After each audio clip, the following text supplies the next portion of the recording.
കുട്ടി എന്നോട് കരഞ്ഞിട്ട് പറയാം, ഡോക്ടർ എന്തെങ്കിലും ഒന്ന് ചെയ്യ്, ഈ വേദന ഒന്നും സഹിക്കാൻ പറ്റുന്നില്ല. ആൻറ്റിസ്പാസ്മോഡിക് ടാബ്ലറ്റ് ആ സമയത്ത് കൊടുക്കുന്നതുകൊണ്ട് ഒരു കുഴപ്പമില്ല. സ്കൂളിൽ പോകുന്ന കുട്ടികളൊക്കെയാണ് ഇപ്പോൾ അബോർഷന് വരുന്നത്. ടീനേജ് പ്രഗ്നൻസിയാണ് ഏറ്റവും ഭയങ്കര സങ്കടമായിട്ട് തോന്നാറ്.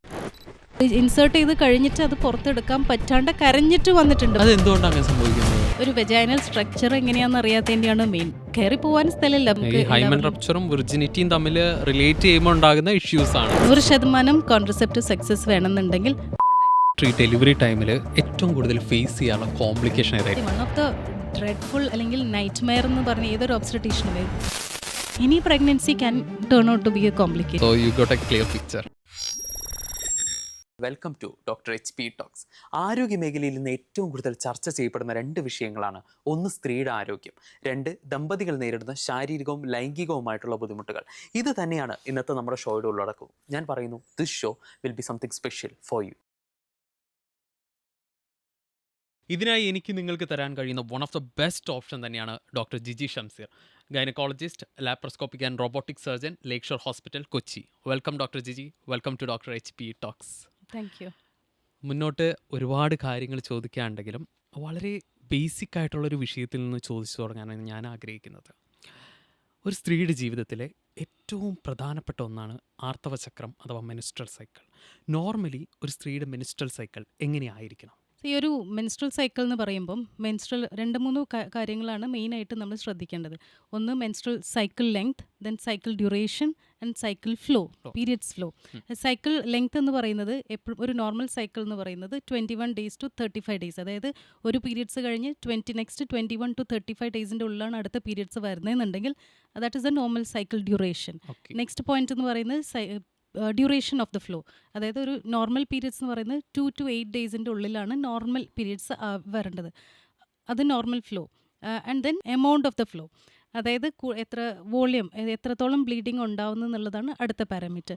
നോർമലി കൺസിഡർ ചെയ്യുന്ന ഒരു 80 ml വരെ ബ്ലീഡിങ്ങിനെയാണ് നമ്മൾ നോർമൽ പീരിയഡ്സ്, അതിൽ കൂടുതൽ അബ്നോർമലായിട്ട് പറയും. ഓക്കെ, അപ്പോൾ എന്തെല്ലാം ക്രൈറ്റീരിയാസ് നോക്കിക്കൊണ്ടായിരിക്കും നിങ്ങളുടെ മെൻസ്ട്രൽ സൈക്കിൾ അബ്നോർമലാണ് അല്ലെങ്കിൽ ഒരു പീരീഡ്സ് ഇറഗുലർ ആണ് എന്ന് ഒരു ഗൈനക്കോളജിസ്റ്റ് പറയുക?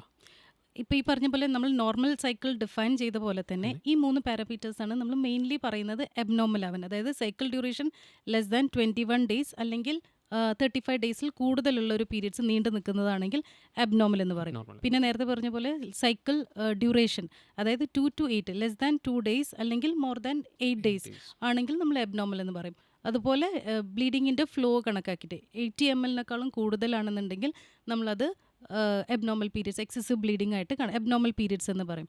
80 ml നമുക്കത് കാൽക്കുലേറ്റ് ചെയ്യാൻ പറ്റില്ല, കാരണം റഫ്ലി ഒരു സ്ത്രീക്ക് അത് കാൽക്കുലേറ്റ് ചെയ്യാൻ പറ്റുന്ന ഒരു കാര്യമല്ല. പക്ഷേ അത് നമ്മൾ പാഡ് ചേഞ്ച് ചെയ്യുന്നത്, ഒരു ദിവസത്തിൽ എത്രത്തോളം പാഡ് ചേഞ്ച് ചെയ്യുന്നുള്ളതിനനുസരിച്ചിരിക്കും ഫ്ലോ. ഇപ്പം എക്സസീവ് ബ്ലീഡിങ് വിത്ത് നമുക്ക് ഒരു 2-3 മണിക്കൂറിൽ പാഡ് ചേഞ്ച് ചെയ്യേണ്ട ഒരു അവസ്ഥ വന്നാൽ വിത്ത് ക്ലോട്ട്സ് ആയിട്ടൊക്കെ ബ്ലീഡിങ് ഉണ്ടെന്നുണ്ടെങ്കിൽ അതിൻ്റെ അടുത്ത് അബ്നോർമൽ ബ്ലീഡിങ് ആണെന്നുള്ളത്. ഇത് എല്ലാം തന്നെ വിത്ത് ഓർ വിത്തൗട്ട് പെയിൻ എന്നുള്ളൊരു ക്രൈറ്റീരിയ കൂടിയുണ്ട്. അതായത് ഇതിൻ്റെ കൂടെ പെയിൻ ഉണ്ടായിരിക്കാം, കാരണം നോർമൽ പീരിയഡ്സിൻ്റെ സമയത്ത് ഒരുപക്ഷെ പെയിൻ ഉണ്ടാവാം. അത് പെയിൻ ഉണ്ടെങ്കിൽ എപ്പോഴും അത് നമ്മളത് ഇവാലുവേറ്റ് ചെയ്യണം, എന്തത് നോർമലായിട്ടുള്ള പീരിയഡ്സിൻ്റെ പെയിൻ ആണോ, ഓർ ഇത് ചില കണ്ടീഷൻസ് ലൈക്ക് ഓവറിൻ സിസ്റ്റ്, അതുപോലെ എൻഡോമെട്രിയോസിസ്, അങ്ങനത്തെ ചില കണ്ടീഷൻസിൽ ഇതുപോലെ പെയിൻ ഉണ്ടാവാം ഈ പറഞ്ഞ പീരിയഡ്സിൻ്റെ കൂടെ. അപ്പോൾ എപ്പോഴും പെയിൻ അഡീഷണൽ ആയിട്ട് ഉണ്ടെങ്കിൽ നമ്മൾ ചെക്ക് ചെയ്യണം, ഒരു ഗൈനക്കോളജിസ്റ്റിനെ കണ്ടിട്ട് അതിൻ്റെ അൾട്രാസൗണ്ട് അല്ലെങ്കിൽ ബാക്കിയുള്ള ടെസ്റ്റുകളൊക്കെ ചെയ്തിട്ട് ചെക്ക് ചെയ്യണം നോർമൽ ആണോ അത് അബ്നോർമൽ ആണോ എന്നുള്ളത്. ഈ ചെറിയ കുട്ടികളിലെ ഈ ഒവേറിയൻ സിസ്റ്റം അതുപോലെ തന്നെ ഈ PCOD പ്രോബ്ലംസ് ഒക്കെ എത്രത്തോളം കോമൺ ആണ്? Very common, I would say very common, because very common, specially because എല്ലാം ലൈഫ് സ്റ്റൈലിൻ്റെ ഭാഗമായിട്ട് തന്നെ. മുമ്പൊക്കെ ഒരു 10 years മുമ്പൊക്കെ നമുക്ക് ഈ PCOD എന്ന് പറയുന്ന ഇന്ന് കേൾക്കുന്ന അത്രയും ഫ്രീക്വൻ്റ് ആയിട്ട് നമുക്ക് OP ഇരുന്നാൽ കേൾക്കാൻ പറ്റില്ലായിരുന്നു. ബട്ട് ഇന്ന് നമ്മൾ OP ഇരുന്ന് കഴിഞ്ഞാൽ ഒരുവിധം എവറി അതർ എന്ന് പറഞ്ഞ പോലെ സ്ത്രീകളിലും PCODs mainly because of the life style. അതുപോലെ തന്നെ കുട്ടികളിലും മാത്രമല്ല, ഈ റീപ്രൊഡക്റ്റീവ് ഏജ് ഗ്രൂപ്പ് എന്ന് പറയുന്ന ആ ഒരു ഏജ് ഗ്രൂപ്പിലാണ് PCOD കോമൺ ആയിട്ട് കാണുന്നത്. അതുകൊണ്ട് തന്നെ ഈ പീരിയഡ്സ് ആയി ആ കുട്ടികളിൽ എപ്പോഴും നമുക്ക് ഇനി ഇറഗുലറായിട്ട് പീരിയഡ്സ് വരുന്ന കുട്ടികളിൽ എപ്പോഴും ഒരു സ്കാൻ ചെയ്യുമ്പോഴും ബ്ലഡ് ടെസ്റ്റ് ഒക്കെ ചെയ്യുമ്പോഴും നമുക്ക് PCOD വളരെ കോമൺ ആയിട്ട് കാണാൻ പറ്റുന്നുണ്ട്. അതുപോലെ തന്നെ എനിക്ക് തോന്നുന്നു ഈ പീരീഡ്സിനെ കുറിച്ചൊക്കെ സംസാരിക്കുമ്പോൾ അധികമാരും ഡിസ്കസ് ചെയ്യാതെ പോകുന്ന ഒരു ടോപ്പിക് ഉണ്ട്. അതായത് ഒരു സ്ത്രീ അവരുടെ പീരീഡ്സിൻ്റെ ആഴ്ചകൾ മുൻപേ അനുഭവപ്പെടുന്ന ഫിസിക്കലും ഇമോഷണലുമായിട്ടുള്ള ഒരു കൂട്ടം സിംറ്റംസ്, PMS എന്നറിയപ്പെടുന്ന പ്രീമെൻസ്ട്രൽ സിൻഡ്രോം. ഡോക്ടർക്ക് എന്താണ് തോന്നുന്നത്, ഇതിനെക്കുറിച്ചുള്ള പ്രോപ്പറായിട്ടുള്ള അവയർനെസ് ഇന്ന് സമൂഹത്തിലുണ്ടോ? ഉണ്ടോ? ഇല്ല എന്ന് തന്നെയാണ്. ഞാൻ പലപ്പോഴും എൻ്റെ പല ടോക്കുകളിലും ഞാൻ ഈ ഒരു PMS എപ്പോഴും എടുത്ത് പറയുന്ന ഒരു ടോപ്പിക്കാണ്. ബിക്കോസ് ചില കാര്യങ്ങൾ സമൂഹത്തിൽ സ്ത്രീകൾക്ക് നമുക്ക് ഇതിനെക്കുറിച്ച് അവയർനെസ് ഇല്ല. അങ്ങനെ അതിൽ one of the most common ആണ് ഈ PMS അല്ലെങ്കിൽ ഞാൻ പറഞ്ഞു കഴിഞ്ഞാൽ ഒട്ടുമിക്ക പേർക്കും അത് റിലേറ്റ് ചെയ്യാൻ പറ്റും സ്ത്രീകൾക്ക്. കാരണം ഒരു 10 സ്ത്രീകളെടുത്താൽ മേ ബി 5-6 പേർക്ക് ഇതിലൂടെ കടന്നു പോകുന്നവരായിരിക്കും. അപ്പോൾ ഞാൻ എപ്പോഴും ഇതിനെക്കുറിച്ച് പറയുമ്പോൾ കുറേ പേര് എൻ്റെ അടുത്ത് പേഴ്സണലി മെസ്സേജ് ചെയ്യാറുണ്ട്. ഇതിനെക്കുറിച്ച് ഡൗട്ട്സ് പലപ്പോഴും ചോദിക്കാറുണ്ട്. ബട്ട് ദ പ്രോബ്ലം ഇസ് ഈ അവയർനെസ് ഇല്ല. ഇങ്ങനെ ഒരു കണ്ടീഷൻ ഉണ്ടെന്നുള്ളതിൻ്റെ തന്നെ അവയർനെസ് ഇല്ല.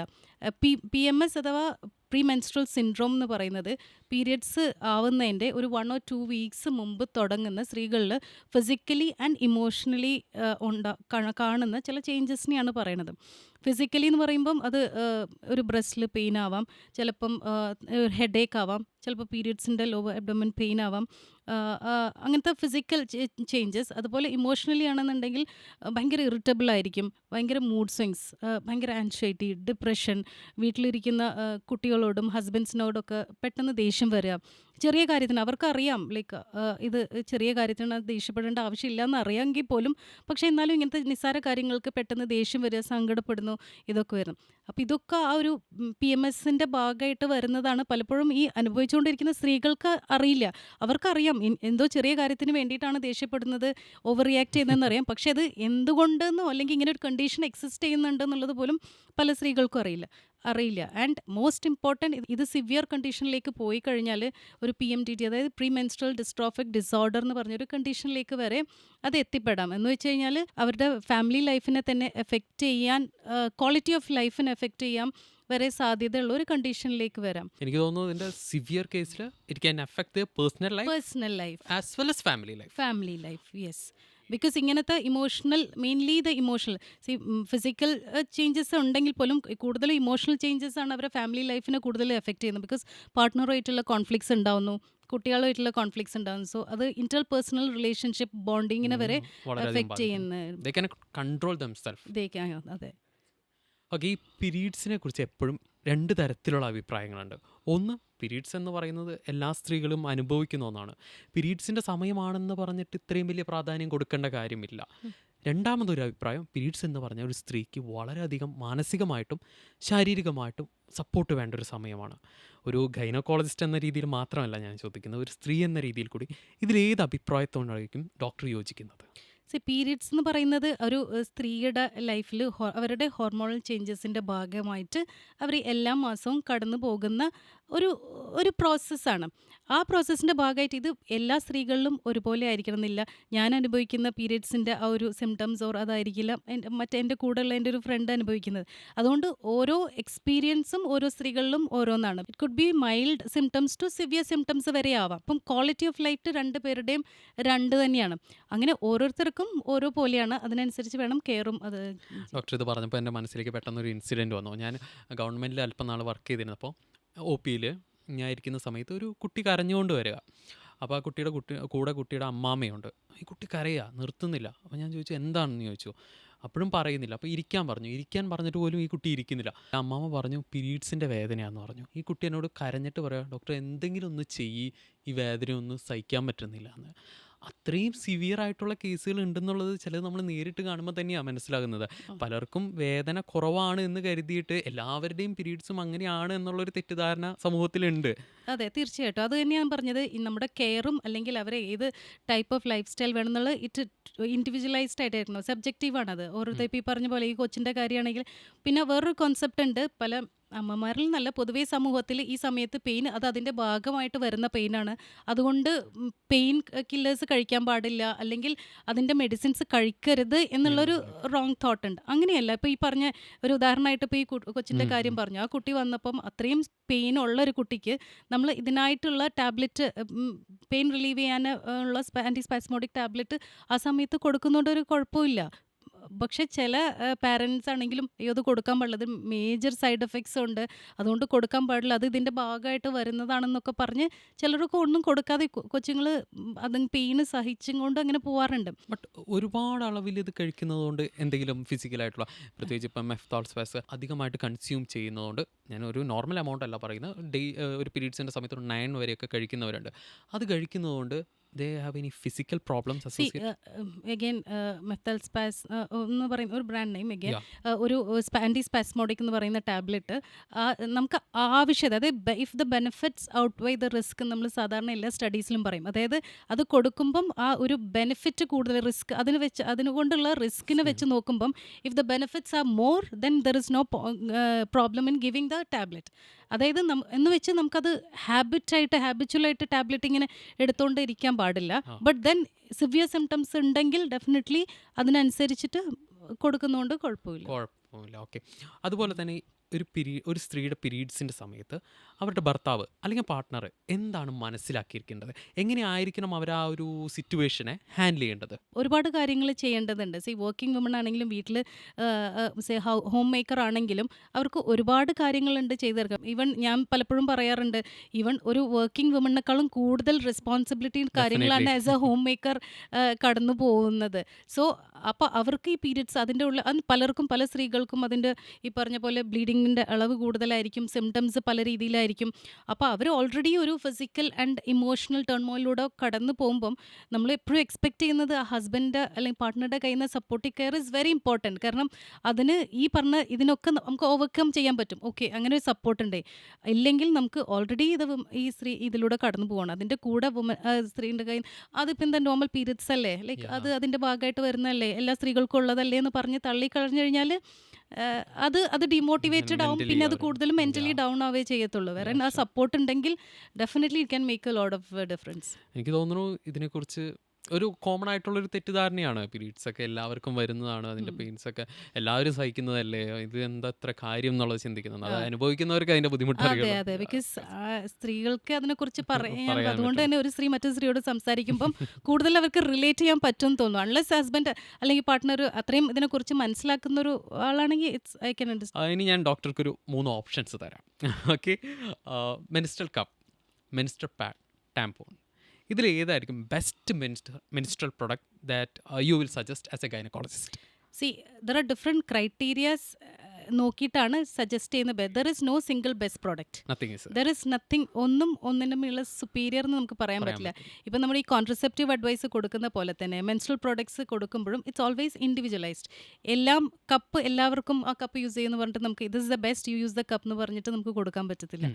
ഈവൻ സെയിം വിത്ത് പാഡ്സ് ആണെങ്കിലും ടാംപൂൺസ് ആണെങ്കിലും എല്ലാറ്റിനും അതിൻ്റേതായിട്ടുള്ള പോസിറ്റീവ് ആൻഡ് നെഗറ്റീവ്സ് ഉണ്ട്. അപ്പോൾ എപ്പോഴും നമ്മൾ പ്രോഡക്റ്റ് അഡ്വൈസ് ചെയ്യുമ്പോൾ, ഇപ്പോൾ എൻ്റെ ഒരു പേഷ്യൻ്റ് എൻ്റെ അടുത്ത് വരുമ്പോൾ നമ്മൾ പ്രോഡക്റ്റ് അഡ്വൈസ് ചെയ്യുമ്പം അവരുടെ പല കാര്യങ്ങളും നോക്കണം. Like whether they married or amount of flow or അവർ മുമ്പ് പാഡ് യൂസ് ചെയ്തിട്ടുണ്ടോ ഓർ ഇപ്പോൾ എക്സിസ്റ്റിംഗ് അവർ യൂസ് ചെയ്യുന്നത് എന്താണ്, പിന്നെ അവർ എത്രത്തോളം കംഫർട്ടബിൾ ആണ്. അപ്പോൾ ഒരു പ്രോഡക്റ്റ് സജസ്റ്റ് ചെയ്യുമ്പം മെൻസ്ട്രൽ കപ്പ് ഇസ് ഓൾവേസ് എൻ്റെ personal opinion I always suggest menstrual cup എൻ്റെ ഒരു പേഴ്സണൽ ഒപ്പീനിയൻ. പക്ഷേ ഈ പറഞ്ഞ പോലെ മെൻസ്ട്രൽ കപ്പും എല്ലാവർക്കും സ്യൂട്ട് ചെയ്യാന്നല്ല. ബിക്കോസ് മെൻസ്ട്രൽ കപ്പിനെ സംബന്ധിച്ചിടത്തോളം insertion is very important. The correct technique of insertion is very important menstrual കപ്പിൽ.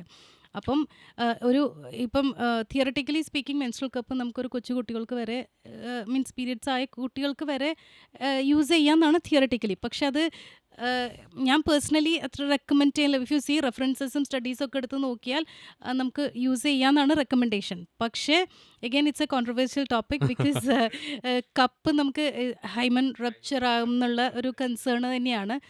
അതുകൊണ്ട് എൻ്റെ പേഴ്സണൽ ഒപ്പീനിയൻ ഇച്ചിരിയും കൂടെ വലുതായി കഴിഞ്ഞതിന് ശേഷം ചെറിയ കുട്ടികൾ യൂസ് ചെയ്യാതെ ഇച്ചിരിയും കൂടെ വലുതായി കഴിഞ്ഞ് once they are like correct ഇൻസേർഷനും ടെക്നിക്കും ഒക്കെ പ്രോപ്പറായിട്ട് ചെയ്യാൻ പറ്റുവാണെങ്കിൽ മാത്രം യൂസ് ഐ ചെയ്യാം. ഡോണ്ട് നോ ഇതൊരു കോൺട്രവേഴ്ഷ്യൽ ആവുമെന്ന് അറിയില്ല, but I'm asking you, what about unmarried ladies? Unmarried ലേഡീസിലും റെക്കമെൻഡഡ് ആണ്. ഹൈമൻ എന്ന് പറയുന്നത് നമുക്കറിയാം തിയററ്റിക്കലി സ്പീക്കിംഗ് വളരെ ഒരു മെംബ്രെയിൻ, ചെറിയൊരു മെംബ്രെയിൻ ആണ്. വെജൈനയുടെ ഓപ്പണിങ്ങിലുള്ള ഒരു ഓൾ അറൗണ്ടുള്ള ഒരു മെംബ്രെയിൻ ആണ്. Hymen rupture after first intercourse എന്നൊക്കെയാണ് തിയററ്റിക്കലി എക്സ്പ്ലെയിൻ. പക്ഷെ അത് പ്രാക്ടിക്കലി നമുക്ക് നോക്കിക്കഴിഞ്ഞാൽ ദാറ്റ് ഇസ് നോട്ട് പോസിബിൾ. എല്ലാ സ്ത്രീകളിലും ഹൈമൻ റപ്ചറിൻ്റെ സമയത്ത് ബ്ലീഡിങ് ഉണ്ടായിക്കൊള്ളുന്നില്ല.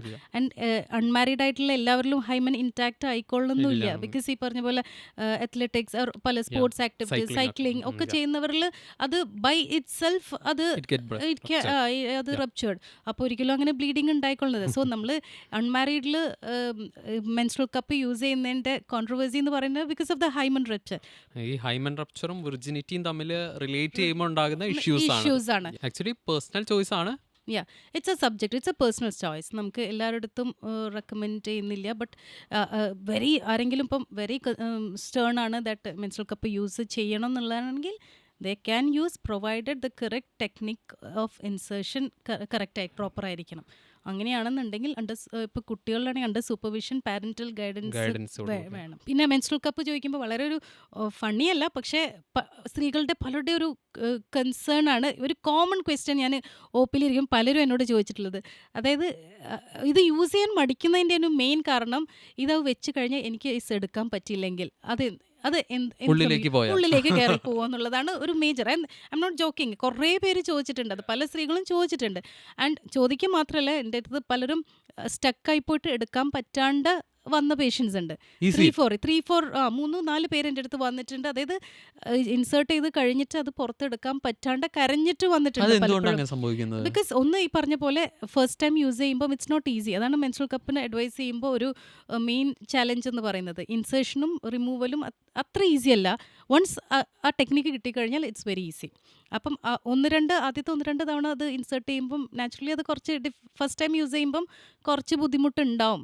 പക്ഷേ അത് അറിഞ്ഞു കഴിഞ്ഞാൽ പ്രോപ്പർ, അതുകൊണ്ടാണ് പിന്നെ ഇൻസേർഷൻ്റെ കാര്യം പറയും. ഇൻസേർഷൻ ആൻഡ് റിമൂവൽ ടെക്നിക്ക് അറിഞ്ഞു കഴിഞ്ഞാൽ അത് കറക്റ്റ് പ്ലേസ്ഡ് ആയി കഴിഞ്ഞാൽ പിന്നെ there is no problem.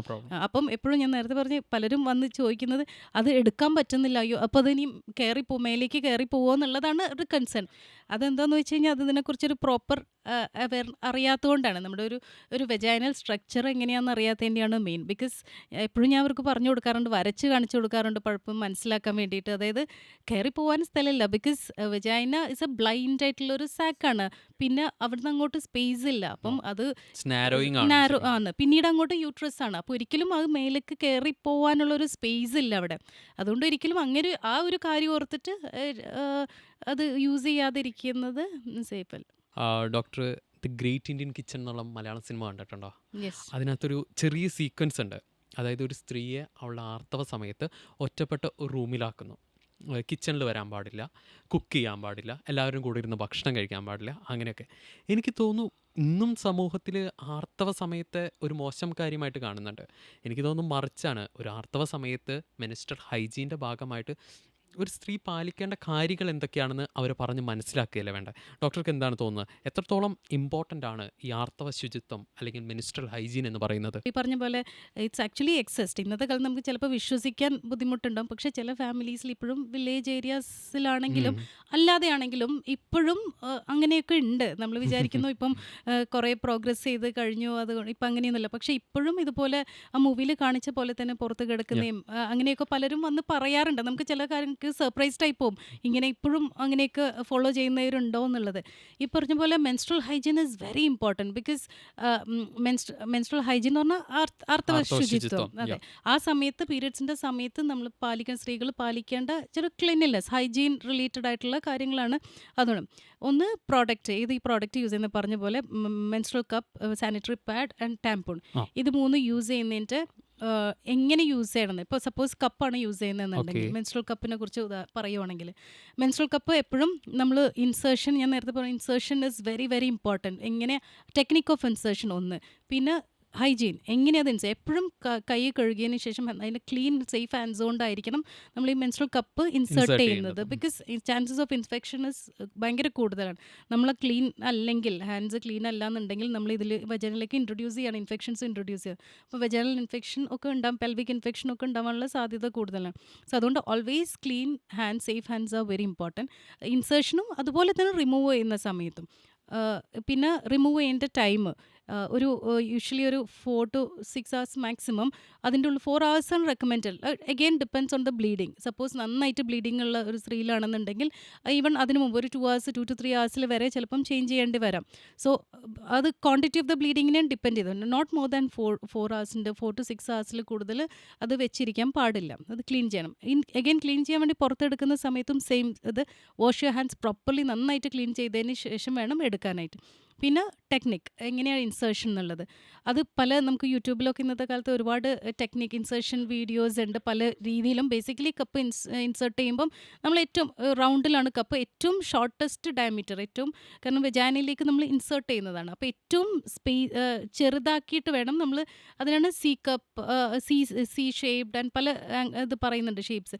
Basically ഏറ്റവും ചെറിയ നാരോ ആയിട്ട് വേണം നമ്മളത് ഇൻസേർട്ട് ചെയ്യാൻ.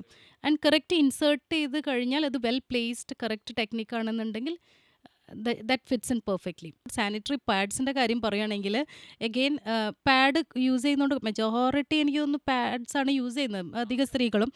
ഇപ്പം കുറേ സ്വിച്ച് ചെയ്ത് വന്നിട്ടുണ്ട്. കുറേ പേര് ഒരു 3-4 വർഷത്തെ വെച്ച് കമ്പയർ ചെയ്യുമ്പം ഇപ്പം കുറേ പേര് കപ്സാണ് യൂസ് ചെയ്യുന്നത്, പാഡിനേക്കാളും കൂടുതൽ യൂസ് ചെയ്യുന്നത്. സോഷ്യൽ മീഡിയ ഒക്കെ വന്ന് അതെ, അതിൻ്റെ കുറേ അവയർനെസ്സും കുറേ വീഡിയോസും പിന്നെ again it's very economical, use ചെയ്യാൻ എളുപ്പമാണെന്ന് അറിഞ്ഞു കഴിഞ്ഞാൽ. പിന്നെ ഈ പാഡിൻ്റെ ആണെങ്കിൽ വേസ്റ്റ് ഡിസ്പോസൽ ഒരു ഭയങ്കര ബുദ്ധിമുട്ടാണ് ഇന്നത്തെ കാലത്ത്. ഇപ്പം ഈ വേസ്റ്റ് മാനേജ്മെൻറ്റ് ഭയങ്കര പാടാണ്. സാധാരണ ഈ വേസ്റ്റ് ഒന്നും കൊണ്ടുപോകുന്നവർ ചിലപ്പോൾ പാഡ് കൊണ്ടുപോയില്ല, അത് സെപ്പറേറ്റ് പാക്കേജ് ആൻഡ് അങ്ങനെ കുറേ പ്രാക്ടിക്കൽ ഡിഫിക്കൽട്ടീസ് ഉണ്ട് പാഡ് ഡിസ്പോസലിന്.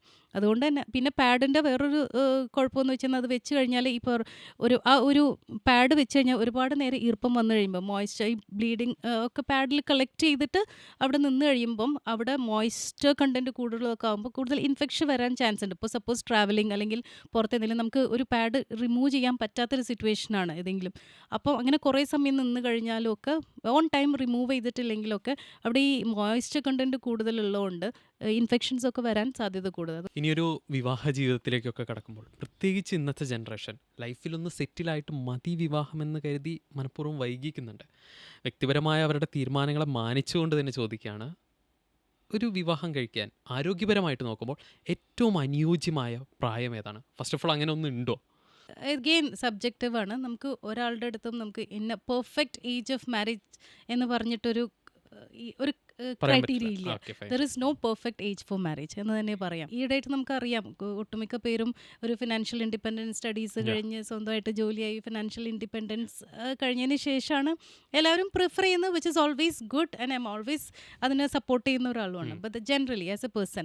പക്ഷേ അറ്റ് ദ സെയിം ടൈം നമ്മൾ നോക്കേണ്ട ചില കാര്യങ്ങളുണ്ട്. ബിക്കോസ് ഈ പറഞ്ഞ പോലെ ഏജ്, ഹെൽത്ത് എന്ന് പറയുന്നത് നമുക്ക് ഇറ്റ്സ് നോട്ട് അണ്ടർ നമ്മുടെ കൺട്രോളിലല്ല. അപ്പം ഇവർ പ്രായമായി വരുന്തോറും സ്ത്രീകളുടെ ക്വാളിറ്റി ഓഫ് എഗ് കുറഞ്ഞു തുടങ്ങും. അതുകൊണ്ട് തന്നെ നമ്മൾ പ്രഗ്നൻസി പ്ലാനുകളൊക്കെ എപ്പോഴും അറ്റ് ദ ഏർലിയസ്റ്റ് ആണ് പ്രിഫർ ചെയ്യുന്നത്. സോ എൻ്റെ ഒരു പേഴ്സണൽ ഒപ്പീനിയനാണ് ചോദിക്കുന്നതെന്നുണ്ടെങ്കിൽ ഒരു ഏർലി 23-24 തൊട്ട് തുടങ്ങി ഒരു മേ ബി ബിഫോർ 30 കൺസീവിങ്, മാരേജിൻ്റെ കാര്യമല്ല പറയണത്, ബട്ട് ഒരു mid 20s the age of marriage. And it's clearly my personal opinion. ഒരു മിഡ് 20s കല്യാണം കഴിച്ചിട്ട് and before 30 first marriage, first pregnancy. Because എപ്പോഴും 30 years കഴിയുമ്പം one thing is quality of egg കുറയും എന്നുള്ളത്. പിന്നെ അത് കൂടാണ്ട് തന്നെ ഹെൽത്ത് ഇഷ്യൂസ് വൺസ് പ്രഗ്നൻറ്റ് ആകാനുള്ളൊരു ബുദ്ധിമുട്ട് ആയി കഴിഞ്ഞാൽ മിസ്കാരേജ് അല്ലെങ്കിൽ നേരത്തെ പ്രസവിക്കാനുള്ള സാധ്യതകൾ, അതുകൂടാണ്ട് തന്നെ ബേബിയുടെയും മദറിൻ്റെയും റിസ്ക് ഉണ്ട്. അതായത് മദറിനാണെന്നുണ്ടെങ്കിൽ പ്രഗ്നൻ്റ് ആയി കഴിഞ്ഞാൽ ഒരു 30+ ഒരു 35 ഒക്കെ എബോവ് പ്രഗ്നൻ്റ് ആയി കഴിയുമ്പം health issues like BP, diabetes, അതുപോലെ ഏജ് റിലേറ്റഡ് ആയിട്ട് വരുന്ന കുറച്ച് മദറിന് കുറച്ച് അസുഖങ്ങളുണ്ടാവും, ഇഷ്യൂസാണ്. അതുപോലെ തന്നെ ബേബീനെ വെച്ച് നോക്കുമ്പോൾ ക്രോമസോമൽ ഈ ഡൗൺ സിൻഡ്രോം പോലുള്ള ഓട്ടിസം പോലുള്ള കണ്ടീഷൻസൊക്കെ എൽഡർലി മദേഴ്സിന് കൂടുതലായിരിക്കും. ഏജ് അഡ്വാൻസ് ചെയ്യുന്നതോറും 35 or 40 അത് അങ്ങനെ ഇങ്ങനത്തെ റിസ്ക് കൂടുതലായിരിക്കും. ബേബീസിൽ ക്രോമസോമൽ അബ്നോർമാലിറ്റി ഉണ്ടാവാനുള്ള റിസ്ക് കൂടും ജനറ്റിക്കലി. അപ്പം അതുകൊണ്ട് തന്നെ എപ്പോഴും advisable first baby preferably before 30 തന്നെയാണ്, or maybe 35 to be exact, before 35 first baby. ഇനി അതുപോലെ തന്നെ ഒരു കുഞ്ഞിനെ വേണമെന്ന് ആഗ്രഹിക്കുന്ന കപ്പിൾ ലൈംഗികമായിട്ട് ബന്ധപ്പെടുമ്പോൾ പ്രഗ്നൻസിയുടെ സാധ്യതകൾ കൂടുതലുള്ള ദിവസങ്ങൾ ഏതൊക്കെയാണ്? എങ്ങനെയാണത് കണ്ടുപിടിക്കുക? ഇപ്പം റെഗുലറായിട്ട് പീരിയഡ്സ് ഉള്ളൊരു സ്ത്രീയാണെങ്കിൽ, അതായത് റെഗുലർ പീരിയഡ്സ് എന്ന് പറയുമ്പോൾ നേരത്തെ പറഞ്ഞ പോലെ 28 days സൈക്കിളാണ് തിയററ്റിക്കലി നമ്മളൊരു നോർമൽ പീരിയഡ്സ് എന്ന് പറയുന്നത്. എല്ലാ സ്ത്രീകളിലും മാറ്റം ഉണ്ടാവും, നേരത്തെ ആവാം, ഒരുപക്ഷെ 28 ഉള്ളത് 22-24 ആവും, ചിലപ്പം ചിലർക്ക് 32-35 ആവും. ഞാൻ ഒരു എക്സാമ്പിൾ പറയാനാണെങ്കിൽ 28 days റെഗുലർ പീരിയഡ്സ് ഉള്ള ഒരു സ്ത്രീയിലാണെന്നുണ്ടെങ്കിൽ അവരുടെ പ്രഗ്നൻസി ഓവുലേഷൻ ടൈം എന്ന് പറയുന്നത്, അതായത് പീരിയഡ്സ് ആയ ആ ദിവസം വെച്ച് നോക്കുമ്പം നമ്മൾ കറക്റ്റ് പീരിയഡ്സ് ആയ അന്നത്തെ ദിവസം വെച്ച് നോക്കുമ്പോൾ 14th ഡേ ആണ് തിയറിറ്റിക്കലി ഓവുലേഷൻ എന്ന് പറയുന്നത്. But this is only theoretical calculation. ഈ പറഞ്ഞ പോലെ അങ്ങോട്ടും ഇങ്ങോട്ടും ആ 14th ഡേ ആയിക്കൊള്ളണമെന്നില്ല. അത് കുറച്ച് നേരത്തെ ആവാം, ലേറ്റ് ആവാം. അത് നമുക്ക് അറിയാൻ പറ്റില്ല ആർക്കാണ് ഏത് ദിവസമാണ് എക്സാക്ട്ലി ഓവുലേഷൻ എന്നുള്ളത്. നമുക്ക് ഗസ് ചെയ്തിട്ട് അയ്യോ എനിക്കിപ്പം ഓവുലേഷൻ, ഞാൻ ഇന്ന് ഓവുലേഷനിലാണ് നമുക്ക് എക്സാക്റ്റായിട്ട് പറയാൻ പറ്റില്ല. ബട്ട് ദെൻ ഒരു അപ്രോക്സിമേറ്റ് 14th ഡേ ആണ് ഉള്ളത്. പിന്നെ വേറൊരു മിസ് കാൽക്കുലേഷൻ എപ്പോഴും സംഭവിക്കുന്നത് എന്താണെന്ന് വെച്ച് കഴിഞ്ഞാൽ, പീരിയഡ്സ് ആയ ദിവസം തൊട്ട് നോക്കുമ്പോഴാണ് ഈ പറഞ്ഞ 14th ഡേ ഓവുലേഷൻ. പലരും ഈ പീരിയഡ്സ് തീർന്ന ഡേറ്റ് വെച്ചിട്ട് കാൽക്കുലേറ്റ് ചെയ്യും. സപ്പോസ് ഒരു സ്ത്രീ ഒരു 7 ഡേയ്സ് പീരിയഡ്സ് ഉള്ള സ്ത്രീകളിലാണെന്നുണ്ടെങ്കിൽ ഫസ്റ്റ് ഡേ തൊട്ടുനിന്നാണ് 14th ഡേ ഓവുലേഷൻ. ബട്ട് അവർ ഫസ്റ്റ് ഡേ പീരിയഡ്സ് തീർന്ന ദിവസം വെച്ചിട്ടാണ് പലരും കാൽക്കുലേറ്റ് ചെയ്യുന്നത്. ഓക്കെ. അതെ, സോ 7th അത് അപ്പോഴത്തേക്ക് ഫുൾ കാൽക്കുലേഷൻ റോങ് ആയി റോങ് ആയി പോകും, പോരും. റോങ് ഓക്കെ ആയി ഓക്കെ പോകും. ഓക്കെ. സോ ഓൾവേസ് നമ്മൾ പ്രഗ്നൻസി ട്രൈ ചെയ്യുന്നവർക്ക് എപ്പോഴും സജസ്റ്റ് ചെയ്യുന്നത് ഒരു റെഗുലർ പീരിയഡ്സ് ഉള്ള ഒരു സ്ത്രീകളിൽ എപ്പോഴും സജസ്റ്റ് ഒരു 10th ഡേ തൊട്ട് ഒരു 20th ഡേ, അത് ആ ഒരു ഫേസിൽ എപ്പോഴും നമുക്ക് ആ ഒരു ദിവസങ്ങളിൽ എപ്പോൾ വേണമെങ്കിലും ആവാം ഈ ഓവുലേഷൻ നടക്കുന്നത്. അതുകൊണ്ട് കോണ്ടാക്ട് എപ്പോഴും സജസ്റ്റ് ചെയ്യുന്ന എപ്പോഴും ഈ ഒരു 10 ഡേയ്സിൻ്റെ ഉള്ളിൽ പ്രഗ്നൻസിക്കുള്ള സാധ്യത കൂടുതലുണ്ടെന്ന്. ബട്ട് ആ ദിവസങ്ങളാണ് റെക്കമെൻഡ് ചെയ്യാറ് ഇൻ്റർകോഴ്സിന്. ഈ വെജൈനൽ ഡിസ്ചാർജ് വെച്ചിട്ടും അതുപോലെ ബോഡി ടെമ്പറേച്ചറിൽ ചേഞ്ച് വെച്ചിട്ടും and some other test, laboratory ടെസ്റ്റുകൾ വെച്ചിട്ടും ഇതൊരു ഫെർട്ടൈൽ പീരീഡ് ആണ് എന്ന് കണ്ടുപിടിക്കാൻ പോസിബിലിറ്റി ഉണ്ട് എന്ന് I heard somewhere. Yes. Is that true? സി പീരിയഡ്സ് ഈ പറഞ്ഞ പീരിയഡ്സിൻ്റെ that's only one of the calculation. നമുക്ക് ഈ എളുപ്പത്തിൽ മനസ്സിലാക്കാൻ പറ്റുന്ന one of the One of the parameter ആണ് ഈ പീരിയഡ്സിൻ്റെ. അത് കൂടാണ്ട് തന്നെ മ്യൂക്കസ്, സെർവൈക്കൽ മ്യൂക്കസ് അതിൻ്റെ കൺസിസ്റ്റൻസിയിൽ മാറ്റം വരുന്നത് അനദർ തിങ്. അതുപോലെ ടെമ്പറേച്ചർ, ബോഡി ടെമ്പറേച്ചറിൽ ഓവുലേഷൻ്റെ സമയത്ത് ഒരു ചെറിയ രീതിയിലൊരു ടെമ്പറേച്ചർ കൂടുന്നത്. പക്ഷേ ഇതൊക്കെ നമുക്ക് അത്ര സിഗ്നിഫിക്കൻ്റ് ആയിട്ട് നമുക്കൊരു ഡെഫിനറ്റ് ആയിട്ട് ആയിട്ടുള്ള ഒരു അറിയാൻ period. പറ്റുന്ന ഒരു ടെസ്റ്റ്. അതുപോലെ ഇപ്പം LH കിറ്റുകൾ, ഓവുലേഷൻ കിറ്റുകൾ അവൈലബിൾ ആണ് മാർക്കറ്റിൽ. അത് വെച്ചിട്ട് നമുക്ക് ടെസ്റ്റ് ചെയ്യാനൊക്കെ പറ്റും. ബട്ട് ദെൻ ഇതൊന്നും അക്യുറേറ്റ് അല്ല. അപ്പം എക്സാക്ട്ലി അത് വെച്ച് നമുക്ക് പോകാൻ പറ്റില്ല. ബട്ട് ദെൻ അൾട്രാസൗണ്ട് പിന്നെ ഡെഫിനറ്റ് ആയിട്ട് പിന്നെ അറിയാൻ പറ്റും. നമുക്കൊരു സ്കാൻ ചെയ്ത് കഴിഞ്ഞാൽ നമുക്കത് ഫോളിക്കുലർ സ്റ്റഡി സ്കാൻ എന്ന് പറയും. അത് വെച്ച് ഓക്കെ. കഴിഞ്ഞാൽ നമുക്ക് അറിയാൻ പറ്റും. അത് സീരിയലായിട്ട് നമുക്ക് ഇതിൻ്റെ സൈസ്, എഗിൻ്റെ സൈസൊക്കെ നോക്കിക്കഴിഞ്ഞ് ഫോളോ അപ്പ് ചെയ്യുകയാണെങ്കിൽ സ്കാൻ ചെയ്താൽ നമുക്ക് അറിയാൻ പറ്റും എക്സാക്ട്ലി എപ്പോഴാണ് ഓവുലേഷൻ പീരീഡ്. അതുപോലെ തന്നെ ഈ കുഞ്ഞിന് വേണമെന്ന് ആഗ്രഹിക്കുന്ന കപ്പിൾ തന്നെ ലൈംഗികമായിട്ട് ബന്ധപ്പെടുമ്പോൾ ഒരു ദിവസത്തിൽ തന്നെ ഏതെങ്കിലും ഒരു പർട്ടിക്കുലർ ടൈം ഉണ്ടോ? അതായത് രാവിലെ, ഉച്ചയ്ക്ക്, രാത്രി, അങ്ങനെ ഈ സമയം ബന്ധപ്പെട്ട് കഴിഞ്ഞ് കഴിഞ്ഞാൽ കൺസീവ് ആകാനുള്ള സാധ്യത കൂടുതലാണ് എന്ന് പറയാൻ കഴിയുന്ന ഒന്ന്? ഇല്ല, അങ്ങനെ ഒരു പെർട്ടിക്കുലർ ടൈം ടൈമില്ല. ഓഫ് ദി ഡേ ഇല്ല. ഇറ്റ്സ് ഇൻ്റർകോഴ്സ്, ഫ്രീക്വൻറ്റ് ഇൻ്റർകോഴ്സ് ആണ് നമ്മൾ എപ്പോഴും സജസ്റ്റ് ചെയ്യുന്നത്. Than particular time of the day frequent intercourse. അതായത് ഇപ്പം അറിയാം 10th ഡേ തൊട്ട് 20th ഡേ അവരുടെ പീരിയഡ്സിൻ്റെ ആദ്യത്തെ ദിവസം വെച്ച് കാൽക്കുലേറ്റ് ചെയ്യും. 10th to 20th ഡേൻ്റെ ഉള്ളിലാണ് അവരുടെ ഓവുലേഷൻ. ആ ദിവസങ്ങളിൽ നമ്മൾ ഫ്രീക്വൻ്റ് ആയിട്ട് ഇപ്പം പ്രത്യേകിച്ചും ഇപ്പോഴത്തെ ഒരു ഇൻഫെർട്ടിലിറ്റി കാര്യങ്ങളൊരു ഇഷ്യൂ, മെയിൻ ഇഷ്യൂ എന്ന് പറഞ്ഞാൽ പലരും കപ്പിൾസ് വർക്കിംഗ് ആണ്, ഹസ്ബൻഡ് ബിസിയാണ്, വൈഫ് ബിസിയാണ്, രണ്ടുപേരും വർക്കിംഗ് ആണ് ഈക്വലി.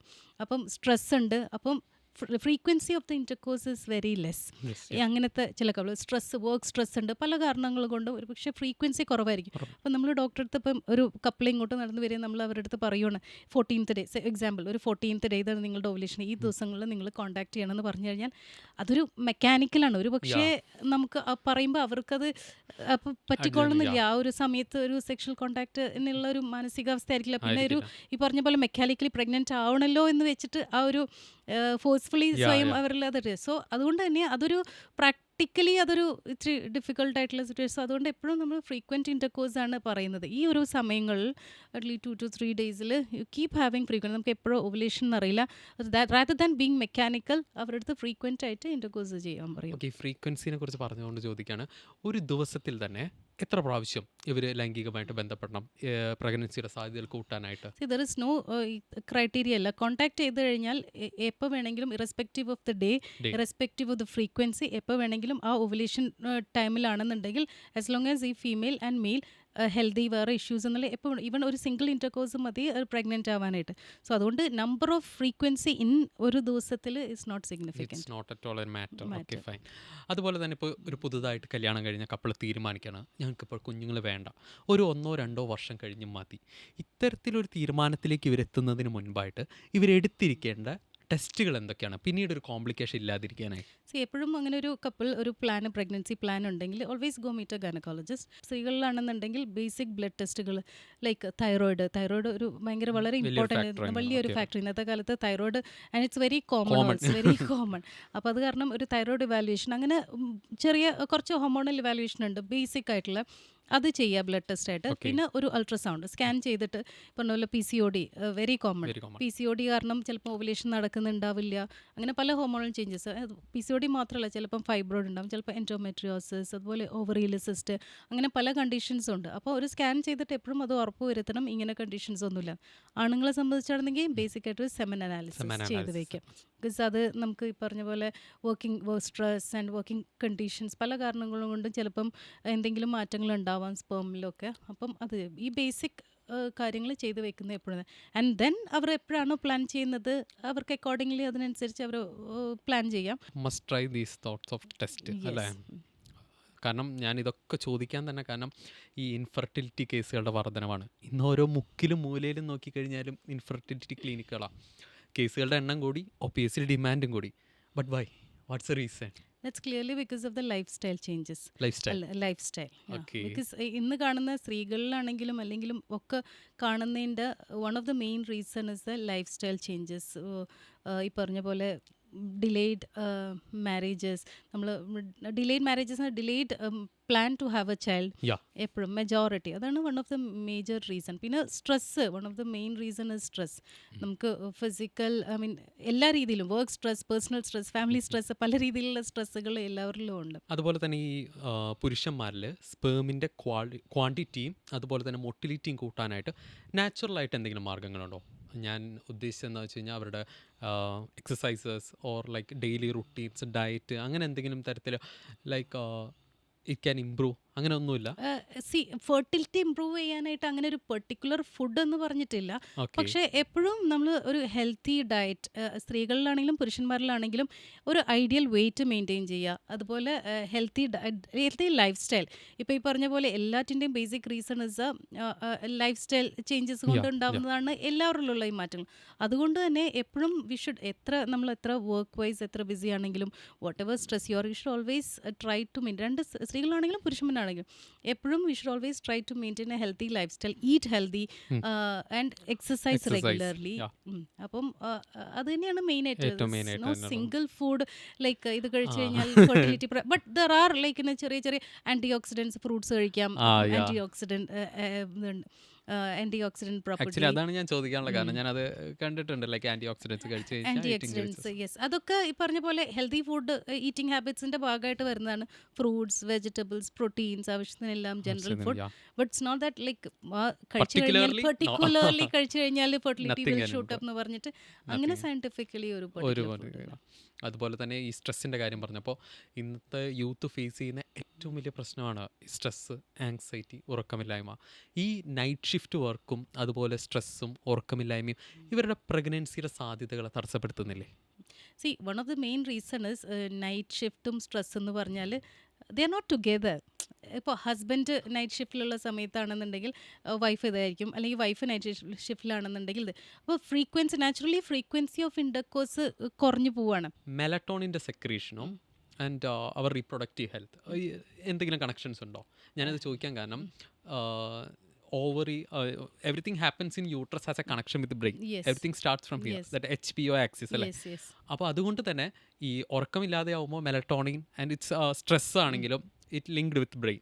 സോ അതുകൊണ്ട് എന്തെങ്കിലും കണക്ഷൻസ് ഉണ്ടാവും? മെലറ്റോണിൻ ഈസ് ഓൾസോ ഇമ്പോർട്ടൻറ്റ് ബിക്ക് പറഞ്ഞ പോലെ സ്ട്രെസ് റിലേറ്റഡ്. ബിക്കോസ് അതുകൊണ്ട് തന്നെ ഇപ്പം ഇൻഫെർട്ടിലിറ്റി അല്ലെ ജനറലി തന്നെ മെലറ്റോണിൻ കണ്ടന്റ് കൂടുതലുള്ള ടാബ്ലറ്റ്സ് ഒരുപാട് ഇപ്പം മുമ്പത്ത് വെച്ച് നോക്കുമ്പം അവൈലബിൾ ആണ്.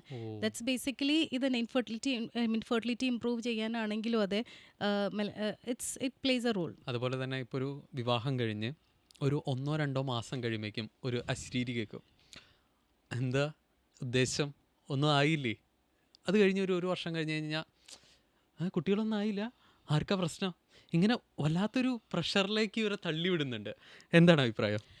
ആ pressure was always there in the society and it is still continuing. Yeah. നമ്മൾ എത്രത്തോളം പ്രോഗ്രസീവ് ആയെന്നൊക്കെ പറഞ്ഞാലും എങ്കിൽ പോലും ഈ ഒരു സ്ട്രെസ്സ് കാലങ്ങളായിട്ട് പാരൻസ് നമ്മുടെ പാരൻസ് അണ്ടർഗോ ചെയ്ത ഒരു സ്ട്രെസ്സാണ്. കല്യാണം കഴിഞ്ഞില്ലേ യൂഷ്വൽ യാ ടിപ്പിക്കൽ യാ യാ കഴിഞ്ഞില്ലേ എന്നുള്ള ഒരു ഇത്. കല്യാണം കഴിഞ്ഞ് ഇമ്മീഡിയറ്റ്ലി കുട്ടികളാവുന്നില്ല, എന്താ പ്ലാൻ? കുട്ടികളാവുന്നു ഒരെണ്ണമായി കഴിഞ്ഞാൽ അടുത്ത സ്ട്രെസ്സ്, അടുത്ത് അടുത്തത് അടുത്ത് ആവുന്നില്ലേ എന്നുള്ളത്. സോ അതിങ്ങനെ കൈമാറി കൈമാറി കാലങ്ങളായിട്ടുള്ളതാണ്. But then and it's a interesting fact that എത്രത്തോളം പുരോഗമിച്ചാലും ബട്ട് സ്റ്റിൽ അതിപ്പോഴും ഉണ്ട് നമ്മുടെ ഫാമിലീസിലും.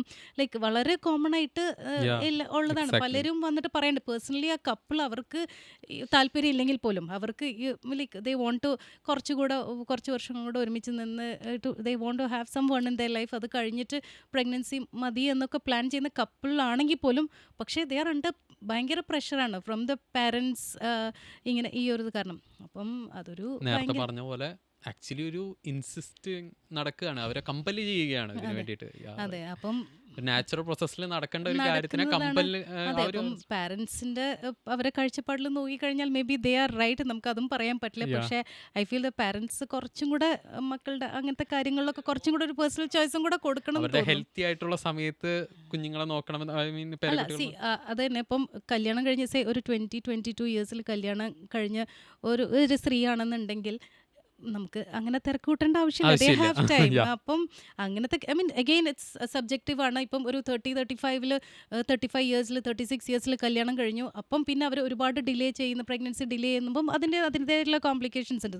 സോ അങ്ങനത്തെ ഒരു സിറ്റുവേഷനിൽ നമ്മളെപ്പോഴും കുറച്ചും കൂടെ യാ അവരും കുറച്ച് ശ്രദ്ധിക്കണം. ബിക്കോസ് ഫെർട്ടിലിറ്റി റിഡ്യൂസ് കോംപ്ലിക്കേഷൻസ് കൂടും. അങ്ങനത്തെ ഒരു സിറ്റുവേഷനിൽ എപ്പോഴും പ്രഗ്നൻസി പ്ലാൻ ചെയ്യും, ഒരുപാട് ഡിലേ ചെയ്യാതെ പ്രഗ്നൻസി ചെയ്യുന്നതിന് നേരത്തെ പ്ലാൻ ചെയ്യുന്നതിന്. ബട്ട് ദെൻ വളരെ യങ് ആയിട്ട് കല്യാണം കഴിക്കുന്നു ആൻഡ് അവർക്ക് കുറച്ചും കൂടെ കഴിഞ്ഞ് ഡിലേ ചെയ്യണം, ലൈക്ക് 1 ഇയർ 2 ഇയർ ഓർ അവരുടെ whatever the plans are, അങ്ങനെ ചെയ്യുന്നതുകൊണ്ട് അതുകൊണ്ട് എനിക്ക് തോന്നുന്നു അങ്ങനത്തെ സിറ്റുവേഷൻസിൽ പാരൻസിനും കുറച്ചൊരു സപ്പോർട്ടീവായിട്ട് അവരുടെ ചോയ്സിന് വിട്ടു കൊടുക്കാമെന്ന് തോന്നുന്നു. ഈ പ്രഗ്നൻസിനെ കുറിച്ചൊക്കെ പറയുമ്പോൾ I have A list of common doubts. ഒരു കുഞ്ഞായി അടുത്തൊരു കുഞ്ഞിനായിട്ട് എത്ര ഗ്യാപ്പാണ് ഹെൽത്തി ആയിട്ട് ഇവരിടേണ്ടത്? ഐഡിയൽ ഗ്യാപ്പ് എന്ന് പറയുന്നത് ഒരു 18 to 24 months മിനിമം. 2 years. അതായത് 2 ഇയേഴ്സ്. യാ 2 ഇയേഴ്സാണ് ഒരു ഐഡിയൽ ഗ്യാപ്പ്. എല്ലാ പ്രഗ്നൻസിയും റെക്കമെൻഡ് ചെയ്യും മിനിമം ഒരു 2 ഇയേഴ്സ്. ബട്ട് ദെൻ അത് കഴിഞ്ഞിട്ട് കുറച്ച് ഗ്യാപ്പ് ഒരു 3 years 4 years that's a personal choice again. But okay at least as a doctor നമ്മൾ റെക്കമെൻഡ് ചെയ്യുമ്പോൾ എപ്പോഴും അറ്റ്ലീസ്റ്റ് ഒരു 24 monthsൻ്റെ ഗ്യാപ്പ് വേണം. വൈ ഒരു പ്രഗ്നൻസി എന്ന് പറയുന്നത് ഇറ്റ്സ് എ 9 months ഒരു ഫിസിക്കൽ ചേഞ്ച് ഒരു സ്ത്രീയുടെ പ്രഗ്നൻസിയുടെ സമയത്ത് കടന്നു പോകുക പറഞ്ഞാൽ it's not easy. It's yeah like physical and the emotional changes and the changes which happen. അവരുടെ ശരീരത്തിൽ നടക്കുന്ന whole system changes, the blood circulation changes, the full physical changes, ഒരുപാട് ചേഞ്ചസ് ആണ് ബോഡിയിൽ നടക്കുന്ന ഒരു സ്ത്രീ. അപ്പോൾ ഈ 9 months അവരത് ഒരു പ്രഗ്നൻസിയിലോ കടന്നു പോയി delivery is and stressful, caesarean ആണെങ്കിലും നോർമൽ ആണെങ്കിലും ഒക്കെ ഒരു സ്ട്രെസ്ഫുൾ സിറ്റുവേഷനാണ്. അപ്പോൾ അതും കഴിഞ്ഞ് അവർക്കതൊന്ന് റിക്കവർ യാ ചെയ്യാനൊരു സമയം കൊടുക്കണ്ടേ നമ്മൾ, അല്ലേ? അപ്പം ആ ഒരു പഴയൊരു ഇതിലേക്ക് വരണമെങ്കിൽ ദേ നീഡ് ഗുഡ് 24 months, അതായത് 2 വർഷത്തെ സമയം വേണം. ഡെഫിനറ്റ്ലി അപ്പോഴാണ് തിരിച്ച് റിസ്റ്റോർ ചെയ്യുള്ളൂ അവരുടെ ബോഡി. അതിനാണ്. പിന്നെ മാത്രമല്ല ആ സമയത്ത് ലാക്ടേഷൻ, അതായത് ബ്രസ്റ്റ് ഫീഡിങ്, കുഞ്ഞുണ്ടായി ആ കുഞ്ഞിനെ ഫീഡ് ചെയ്തുകൊണ്ടിരിക്കുന്നു. ആ സമയത്തിലൂടെയും അവർക്ക് എക്സ്ട്രാ കാലറീസ് വേണം. അവരുടെ ബോഡി എപ്പോഴും റിപ്പയർ ആയി വന്നിട്ടില്ല. അപ്പോൾ ആ ഒരു 2 ഇയേഴ്സ് എന്ന് പറയുന്നത് അതിൻ്റെ ഒരു ടൈം ഫ്രെയിമാണ് അവർക്ക് ആ ഓക്കെ. ബോഡി റിസ്റ്റോർ ചെയ്യാനുള്ള ഒരു ടൈം.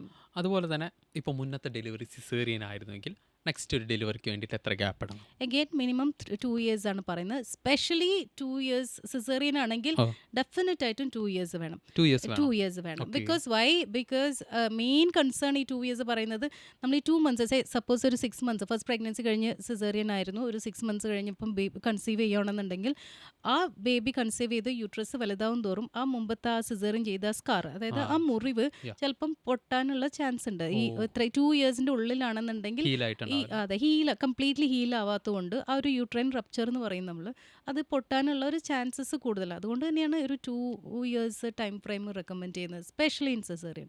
അതുപോലെ തന്നെ മുന്നത്തെ ഡെലിവറി സിസേറിയൻ ആയിരുന്നെങ്കിൽ നെക്സ്റ്റ് ഡെലിവറി നോർമൽ ആവാൻ എന്തെങ്കിലും സാധ്യതയുണ്ടോ? സാധ്യതകളുണ്ട്. It depends.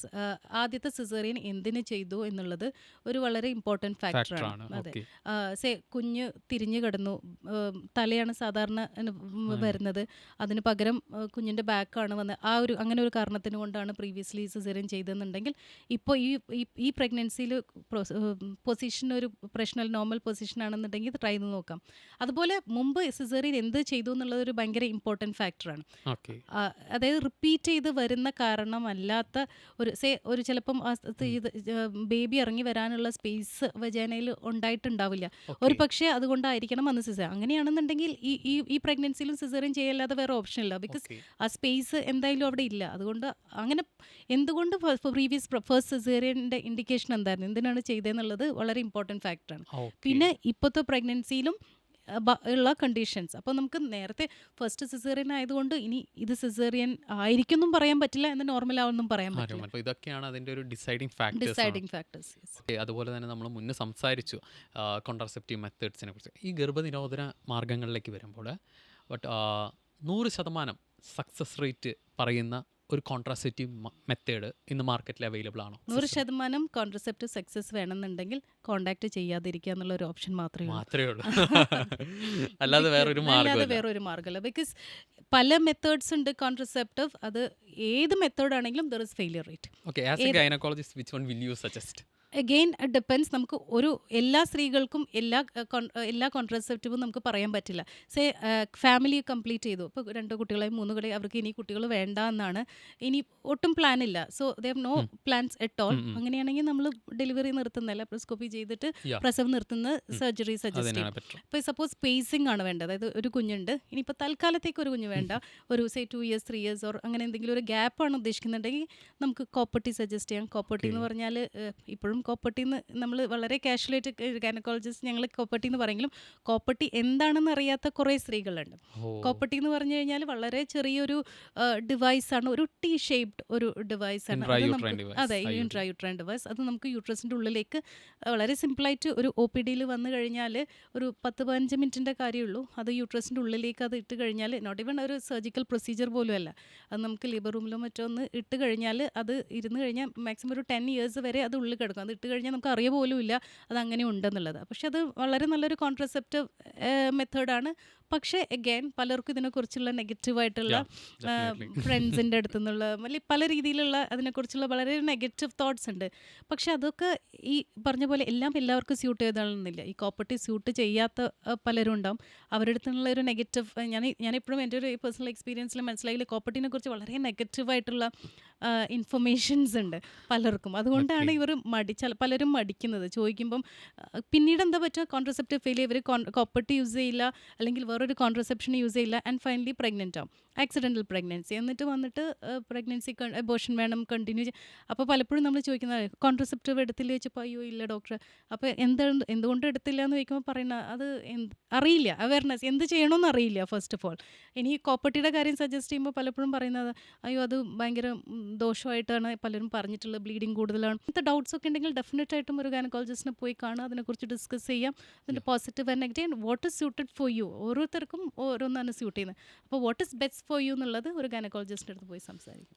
കോപ്പർട്ടി ഉപയോഗിക്കുമ്പോൾ വരുന്ന ഒരു കോമൺ ഡൗട്ട്, ഒരു വട്ടം കോപ്പർട്ടി യൂസ് ചെയ്ത് കഴിഞ്ഞാൽ പിന്നീട് കൺസീവ് ആകാനുള്ള സാധ്യതകൾ കുറയുമോ എന്ന്? ഇല്ല, ഡെഫിനറ്റ്ലി നോട്ട്. ഇല്ല, ബിക്കോസ് കോപ്പർട്ടി ഈ പറഞ്ഞ പോലെ 5 yearsനുള്ള 10 yearsനുള്ളതൊക്കെ ഉണ്ട്. അപ്പോൾ ഏതാണെന്നുള്ളത് നിങ്ങൾ ചൂസ് ചെയ്തിട്ട് അത് ഇൻസേർട്ട് ചെയ്തിട്ട് അത് ഇട്ട് കഴിഞ്ഞാൽ അത് it will stay. If it suits you it will stay. നിങ്ങൾക്ക് അതുകൊണ്ട് യൂഷ്വലി ഒരു ബുദ്ധിമുട്ടും ഉണ്ടാവില്ല. ആൻഡ് എപ്പോഴാണോ ഇപ്പോൾ സപ്പോസ് നിങ്ങൾക്ക് ഇത് ഇട്ടിട്ട് എന്തെങ്കിലും സൈഡ് എഫക്ട്സ് തോന്നുകയാണ്, കുറേ ഇറഗുലർ ബ്ലീഡിങ് ഭയങ്കരമായിട്ട് തോന്നുന്നു, അല്ലെങ്കിൽ വൈ ഡിസ്ചാർജ് കൂടും, അങ്ങനെ എന്തെങ്കിലും നിങ്ങൾക്ക് ബുദ്ധിമുട്ടുണ്ടെങ്കിൽ എപ്പോൾ വേണമെങ്കിലും ഡോക്ടറെ പോയി ഇൻസേർട്ട് ചെയ്യാൻ അറ്റ്ലീസ്റ്റ് 10 minutes എങ്കിലും എടുക്കും. ബട്ട് റിമൂവൽ എന്ന് പറയുന്നത് ഇറ്റ്സ് വെരി സിമ്പിൾ. OPയിൽ പോയി കഴിഞ്ഞാൽ ജസ്റ്റ് പുൾ ചെയ്ത് കഴിഞ്ഞാൽ അത് it's over. It's takes less than A minute. Okay. ഇപ്പോൾ ഈ കോപ്പർട്ടി പോലെ തന്നെ മറ്റൊരു ഇൻട്രായൂട്രൈൻ ഡിവൈസ് ഞാൻ കേട്ടിട്ടുള്ളത് മെറീന. പക്ഷേ എനിക്ക് തോന്നുന്നു അധികം ആർക്കും കേൾവിയില്ലാത്തൊരു കാര്യമാണ്. അതിനെക്കുറിച്ച് എന്തെങ്കിലും ഒന്ന് പറയാം. മെറീന എന്ന് പറയുന്നത് കോപ്പർട്ടി പോലെ തന്നെ ഒരു ഹോർമോണൽ ഇൻട്രായൂട്രൈൻ ഡിവൈസാണ്. അത് ഇൻസേർഷൻ ഒക്കെ ഈ കോപ്പർട്ടി പോലെ തന്നെയാണ്. യൂട്രസിൻ്റെ ഉള്ളിലേക്ക് നമ്മൾ ഇൻസേർട്ട് ചെയ്തിട്ട് അതവിടെ കിടക്കുന്നു. പക്ഷേ ഈ ഹോർമോണൽ ആയതുകൊണ്ട് തന്നെ ലിവോനോജസ്ട്രോൾ എന്ന് പറഞ്ഞൊരു ഹോർമോണാണ് അതിൽ ഉള്ളത്. അതിൻ്റെ എഫക്റ്റ് എന്ന് പറയുന്നത് നിങ്ങൾ കോപ്പർട്ടി എപ്പോഴും ഇടുന്നത് ഒരു കോൺട്രസെപ്ഷൻ എന്നുള്ള ഒരു പേർപ്പസ് കൊണ്ട് മാത്രമാണ്. ഓക്കെ. പക്ഷേ മെറീൻ ഇടുന്നത് കോൺട്രസെപ്ഷൻ കൊണ്ട് മാത്രമല്ല. പല കണ്ടീഷൻസ് ലൈക്ക് എൻഡോമെട്രിയോസിസ് എന്ന് പറയും, അത് എഡ്നോമയോസിസ്, അതിലൊക്കെയുള്ള സിവിയർ ബ്ലീഡിങ്, അങ്ങനെ കണ്ടീഷനുള്ളവരിലൊക്കെ ഭയങ്കര സിവിയറായിട്ട് ബ്ലീഡിങ്, അതുപോലെ പീരിയഡ്സിൻ്റെ സമയത്ത് ഭയങ്കര പെയിനൊക്കെ ഉണ്ടാവും. അങ്ങനത്തെ കേസിലൊക്കെ മെറീൻ ഇട്ട് കഴിഞ്ഞാൽ കോൺട്രസെപ്ഷൻ ആസ് വെൽ ആസ് ഇങ്ങനത്തെ ഈ ബ്ലീഡിങ് കൺട്രോൾ, പെയിൻ്റെ കൺട്രോളിലൊക്കെ ഭയങ്കര നല്ല എഫക്റ്റീവ് ആയിരിക്കും. So okay. Periods related issues വിത്ത് കോൺട്രസെപ്ഷൻ ആണ് മെറീനയുടെ മെയിൻ. ഈ സെർവിക്കൽ ക്യാൻസേഴ്സിൻ്റെ ഒക്കെ സ്ക്രീനിങ് എത്രത്തോളം ഈസിയാണ്, അല്ലെങ്കിൽ എങ്ങനെയാണ് ഇത് നമുക്ക് കണ്ടുപിടിക്കാൻ പറ്റുന്നത് ഈ പാപ്സ്മിയർ ഒക്കെ? സെർവിക്കൽ ക്യാൻസറിൻ്റെ മോസ്റ്റ് കോമണസ്റ്റ് ഒരു screening, most common and easiest മെത്തേഡാണ് ഈ സെർവിക്കൽ ക്യാൻസറിൻ്റെ സ്ക്രീനിങ് എന്ന് പറയുന്നത്, പാപ്സ്മിയർ എന്ന് പറയുന്നത്. ഓക്കെ. വെസ്റ്റേൺ കൺട്രീസിലൊക്കെ ആണെന്നുണ്ടെങ്കിൽ അതിന് ഭയങ്കര ആൾക്കാർ അവെയറാണ്, അവിടുത്തെ സ്ത്രീകൾ അവരാണ്. അവരുടെ പോളിസിയിൽ, നമ്മുടെ ഈ വാക്സിനേഷൻ പോളിസിയിൽ തന്നെ അവർ കമ്പൽസറി ആയിട്ട് എല്ലാ സ്ത്രീകളും ഒരു 30 വയസ്സ് കഴിഞ്ഞാൽ പാപ്സ്മിയർ ചെയ്യുന്നതാണ്. നമ്മുടെ നാട്ടിൽ ഒന്ന് ഈസിലി അവൈലബിൾ ആണ്, അധികം വളരെ ചീപ്പാണ് അത് ടെസ്റ്റ് ചെയ്യാൻ തന്നെ. ഒ പിയിൽ പോയി കഴിഞ്ഞാൽ ഗൈനക്കോളജിസ്റ്റ് ഇമ്മീഡിയറ്റ്ലി എടുക്കാൻ ലെസ് ദാൻ ഒരു 1 മിനിറ്റ് എടുക്കത്തുള്ളൂ, അത് ചെയ്യാവുന്നതാണ്. പക്ഷേ അവെയർനെസ് ഒട്ടുമിക്ക പേർക്കും ഇതിനെക്കുറിച്ച് അറിയില്ല. അറിയുന്നവർ തന്നെ അറിയാം, പക്ഷേ ഇത് പറഞ്ഞ പോലെ അസുഖമൊന്നും ഇല്ലല്ലോ ഇപ്പം. ലൈക്ക് ഓൺലി സിംറ്റംസ്, എന്തെങ്കിലും ബുദ്ധിമുട്ട് ഉണ്ടാവുമ്പോഴേ സാധാരണ. പക്ഷേ ഞാൻ പറയുന്നത് എപ്പോഴും എല്ലാ സ്ത്രീകളും ഒരു 30 ഇയേഴ്സ് കഴിഞ്ഞാൽ റുട്ടീനായിട്ട് ആനുവൽ ഹെൽത്ത് ചെക്കപ്പ് ചെയ്യണം. ഹെൽത്ത് ചെക്കപ്പിൻ്റെ ഭാഗമായിട്ട് ഇത് പാപ്സ്മിയർ ഇൻക്ലൂഡഡ് ആണ്. ആൻഡ് ഈ സെർവിക്കൽ പാപ്സ്മിയറിൻ്റെ സിഗ്നിഫിക്കൻസ് എന്താണെന്ന് വെച്ച് കഴിഞ്ഞാൽ, നമ്മൾ ഈ പ്രീ ക്യാൻസർ സ്റ്റേജിൽ, അതായത് ഒരു യൂട്രസിൻ്റെ ഓപ്പണിങ്ങിനെയാണ് സെർവിക്സ് എന്ന് പറയുന്നത്, ആ ഭാഗത്ത് ക്യാൻസറിനാണ് സെർവിക്കൽ ക്യാൻസർ എന്ന് പറയുന്നത്. അപ്പോൾ അത് ഉണ്ടാവാൻ പോകുന്നതിൻ്റെ ഒരു 10 ഇയേഴ്സ് മുമ്പ് വരെ, അതിൻ്റെ ഏർലി സ്റ്റേജ് ലൈക്ക് ചേഞ്ചസ് വരെ, അപ്പം നമുക്ക് ക്യാൻസർ പോലും അല്ല, ബട്ട് അതിൽ വരുന്ന ചെറിയ ചേഞ്ചസ് വരെ ഈ പാപ്സ്മിയറിൽ നമുക്ക് അറിയാൻ പറ്റും, അതായത് ഉണ്ടാവാൻ സാധ്യതയുണ്ടോ എന്നുള്ളത്. സോ അതുകൊണ്ട് തന്നെ it makes a lot of difference in a woman's life. അതുകൊണ്ട് ഒരു സിമ്പിൾ ടെസ്റ്റിന് വേണ്ടിയിട്ട് നമ്മളത് വളരെ it can change the whole life. ഇനി പ്രഗ്നൻസിയുടെ വിഷയങ്ങളിലേക്ക് വരുമ്പോൾ, ഞാൻ പേഴ്സണലി കണ്ടിട്ടുള്ള ഒരു ഇൻസിഡൻ്റ് ഉണ്ട്. അതായത് പ്രഗ്നൻസിക്ക് വേണ്ടി ട്രൈ ചെയ്യുന്നൊരു കപ്പിള്, ഭാര്യയ്ക്ക് പീരീഡ്സ് മിസ്സായി, ഇവരൊരു പ്രഗ്നൻസി ടെസ്റ്റ് കിറ്റ് ഉപയോഗിച്ച് നോക്കി, റിസൾട്ട് പോസിറ്റീവ്, ഡോക്ടറെ കണ്ടു, കൺഫേം ചെയ്തു. ഇവർ ഈ സന്തോഷത്തിലും എക്സൈറ്റ്മെൻറ്റിലും ഇവരുടെ ഫാമിലിയോട് പറഞ്ഞു, ഫാമിലി റിലേറ്റീവ്സിനോട് പറഞ്ഞു, അങ്ങനെ ഒരുപാട് പേരിലേക്ക് ഇത് എത്തി. പക്ഷേ പിന്നീടുള്ള ദിവസങ്ങളിൽ എന്തൊക്കെയോ കാരണങ്ങൾ കൊണ്ട് ആ ഗർഭം അലസിപ്പോയി. മുന്നേ എത്ര പേരാണോ ഇവർ കൺസീവ് ആയത് അറിഞ്ഞത്, ഏകദേശം അത്രയും പേര് തന്നെ ഇതും അറിഞ്ഞു. ഇത് ആ കപ്പിളിനെ വല്ലാത്തൊരു സങ്കടത്തിലേക്ക്, നിരാശയിലേക്കാണ് തള്ളിവിട്ടത്. ഞാനത് പറയാൻ കാരണം, ഒരു കപ്പിൾ പ്രഗ്നൻ്റ് ആണ് എന്നുള്ള കാര്യം അവരുടെ ഫാമിലിയോടും റിലേറ്റീവ്സിനോടും ഫ്രണ്ട്സിനോടും ഷെയർ ചെയ്യാൻ ഏറ്റവും ഉത്തമമായ സമയം ഏതാണ്? അതൊരു പേഴ്സണൽ ചോയ്സ് ആണെന്ന് ഞാൻ പറയും. ബിക്കോസ് എപ്പോഴും എബോഷനൊക്കെ ആവാനുള്ള ഒരു ഹൈ റിസ്ക് പീരിയഡ് എന്ന് പറയുന്നത് ആദ്യത്തെ 3 months, അതായത് ഒരു 12 weeks വരെ, ഫസ്റ്റ് ട്രൈമസ്റ്ററിലാണ് എബോഷനുള്ള ടെൻഡൻസി കൂടുതൽ. അതുകൊണ്ട് നിങ്ങൾക്ക് കുറച്ചുകൂടെ ഉറപ്പ് വരുത്തിയതിന് ശേഷം, ലൈക്ക് ആ ഒരു റിസ്ക് പീരിയഡ് കഴിഞ്ഞതിന് ശേഷം മതി റിലേറ്റീവ്സിനകത്ത് ഇൻഫോം ചെയ്യേണ്ടതെന്നുണ്ടെങ്കിൽ ഒരു 12 weeks വരെ വെയിറ്റ് ചെയ്തതിന് ശേഷം 13th week പറഞ്ഞാൽ മതി. ഓരോരുത്തരുടെ പേഴ്സണൽ ചോയ്സ് ആണ്. ഫാമിലി ഓക്കെയാണ്, കാരണം ദേ ആർ ക്ലോസ്ലി റിലേറ്റഡ്. പക്ഷെ അത് വിട്ടൊരു സർക്കിളിലേക്ക് പോകുമ്പോൾ ഐ വുഡ് സേ ഒരു 12 weeks കഴിഞ്ഞതിന് ശേഷം പറയുന്നതായിരിക്കും നല്ലത്. ബട്ട് മച്ച് ബെറ്റർ, ബിക്കോസ് ആ ഒരു എബോഷൻ്റെ ആ റിസ്ക് പീരിയഡ് അങ്ങ് കഴിഞ്ഞ് കഴിയും, ആ പീരിയഡ് കഴിയും. അപ്പോൾ ഇപ്പോൾ ഒരു 12 weeks എക്സ്റ്റെൻഡഡ് ഫാമിലിയോട് എനിക്ക് തോന്നുന്നു ഒരു 12 weeks കഴിയുമ്പോൾ പറയുന്നതായിരിക്കും കുറച്ചും കൂടെ ബെറ്റർ.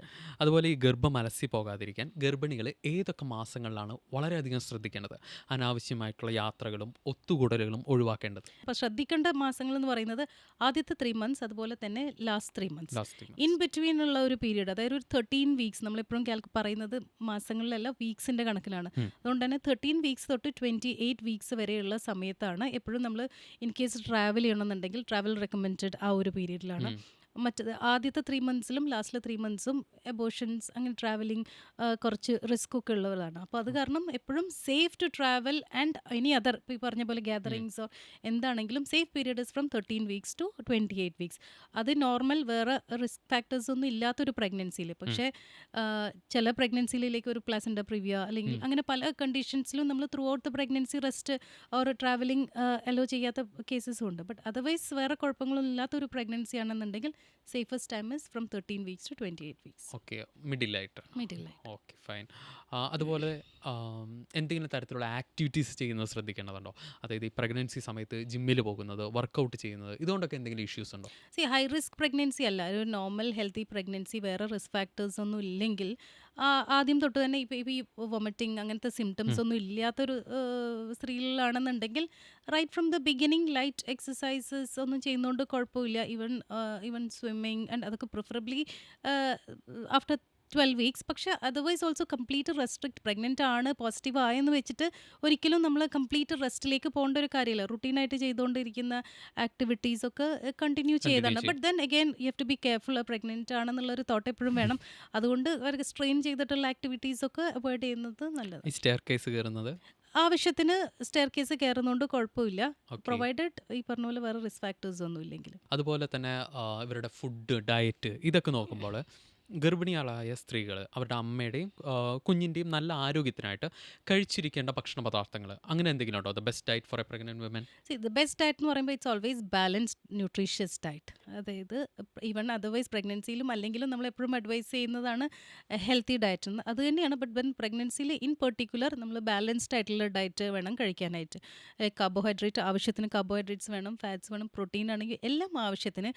ജങ്ക് ഫുഡ്സ് കഴിയുന്നതും അവോയ്ഡ് ചെയ്യുക. പുറത്തുനിന്നുള്ള ഫുഡ്, ഹോം മെയ്ഡ് ഫുഡ് എന്താണെങ്കിലും it's relatively safer compared to അതുപോലെ തന്നെ പ്രോസസ്ഡ് ഫുഡ് ആയിട്ടുള്ള മെയ്ദ, അങ്ങനത്തെ പ്രോസസ്ഡ് ആയിട്ടുള്ള ചീസ്, അങ്ങനത്തെയൊക്കെ പുറത്തുനിന്ന് വാങ്ങിക്കുന്നത് കഴിയുന്നതും, എയറേറ്റഡ് ഡ്രിങ്ക്സ് അങ്ങനത്തെയൊക്കെ ജനറലി നമ്മൾ ജങ്ക് ഫുഡ് എന്ന് കൺസിഡർ ചെയ്യുന്ന ഫുഡുകളും ഡ്രിങ്ക്സും ഒക്കെ അവോയ്ഡ് ചെയ്ത് അവോയ്ഡ് ചെയ്യണം. കൂടുതലും ഹോം മെയ്ഡ് ഹെൽത്തി ഫുഡിലേക്ക് സ്വിച്ച് ചെയ്തു. ഇനി പ്രഗ്നൻസി സമയത്ത് ഗർഭിണികൾക്ക് കഴിക്കാൻ പറ്റിയ ഒരു ബെസ്റ്റ് 3 ഫ്രൂട്ട്സ് ചോദിച്ചാൽ ഏതൊക്കെ ആയിരിക്കും?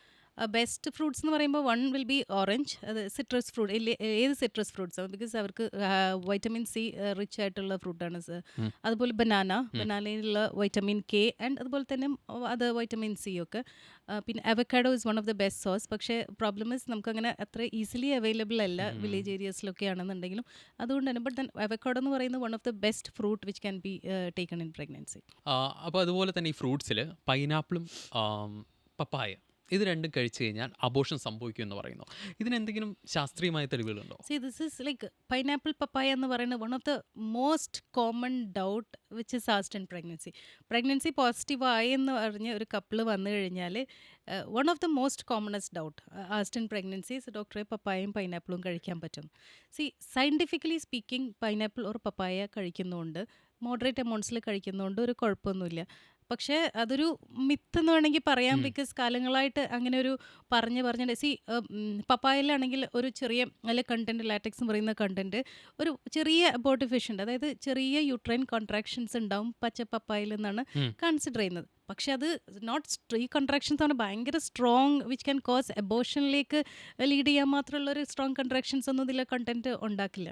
അതുകൊണ്ട് പിന്നെ അത് റൈപ്പായിട്ടുള്ള ഫ്രൂട്ട്സ് ആണ് പപ്പായ, പൈനാപ്പിൾ മോഡറേറ്റ് എമൗണ്ട്സിൽ കഴിക്കുന്നതുകൊണ്ട് ഒരു ദോഷമൊന്നുമില്ല. അതിനൊന്നും സയൻറ്റിഫിക്കലി ഒരു പ്രൂഫ് ഒന്നുമില്ല കഴിക്കാൻ. അതുപോലെ തന്നെ പൈനാപ്പിൾ ബ്രൊമേലിൻ പൈനാപ്പിൾ ആണെങ്കിൽ ബ്രോമലിൻ, അത് ഈ സർവിക്സ് കുറച്ച് സോഫ്റ്റ് ചെയ്ത് അത് എബോഷൻ അല്ലെങ്കിൽ പ്രീടേം, അതായത് നേരത്തെ ഡെലിവറി പ്രീടേം ലേബർ ഉണ്ടാക്കുന്ന ഒരു കോൺസെപ്റ്റ് ആണ്. മിസ്അണ്ടർസ്റ്റാൻഡിങ്. അതെ, one of the most commonest. അതുപോലെ തന്നെ വരുന്നൊരു കോമൺ ഡൗട്ടാണ്, 2 ജീവൻ ഉള്ളത് കൊണ്ട് തന്നെ ഗർഭിണികൾ ഭക്ഷണം കഴിക്കുമ്പോൾ 2 ആൾക്കുള്ള അളവിൽ ഭക്ഷണം കഴിക്കണം. അതെ, അത് one of the most common മിത്താണ് ഈ ഫുഡിൻ്റെ കാര്യത്തിൽ. പ്രഗ്നൻസിയിൽ മാത്രമല്ല ഡെലിവറി കഴിഞ്ഞിട്ടാണെങ്കിലും ഇത് ഉണ്ട്. ബിക്കോസ് ഒരു പ്രഗ്നൻ്റ് ആയി കഴിഞ്ഞാൽ ഡെഫിനറ്റ്ലി കുറച്ച് എക്സസ് കാലറീസ് വേണം.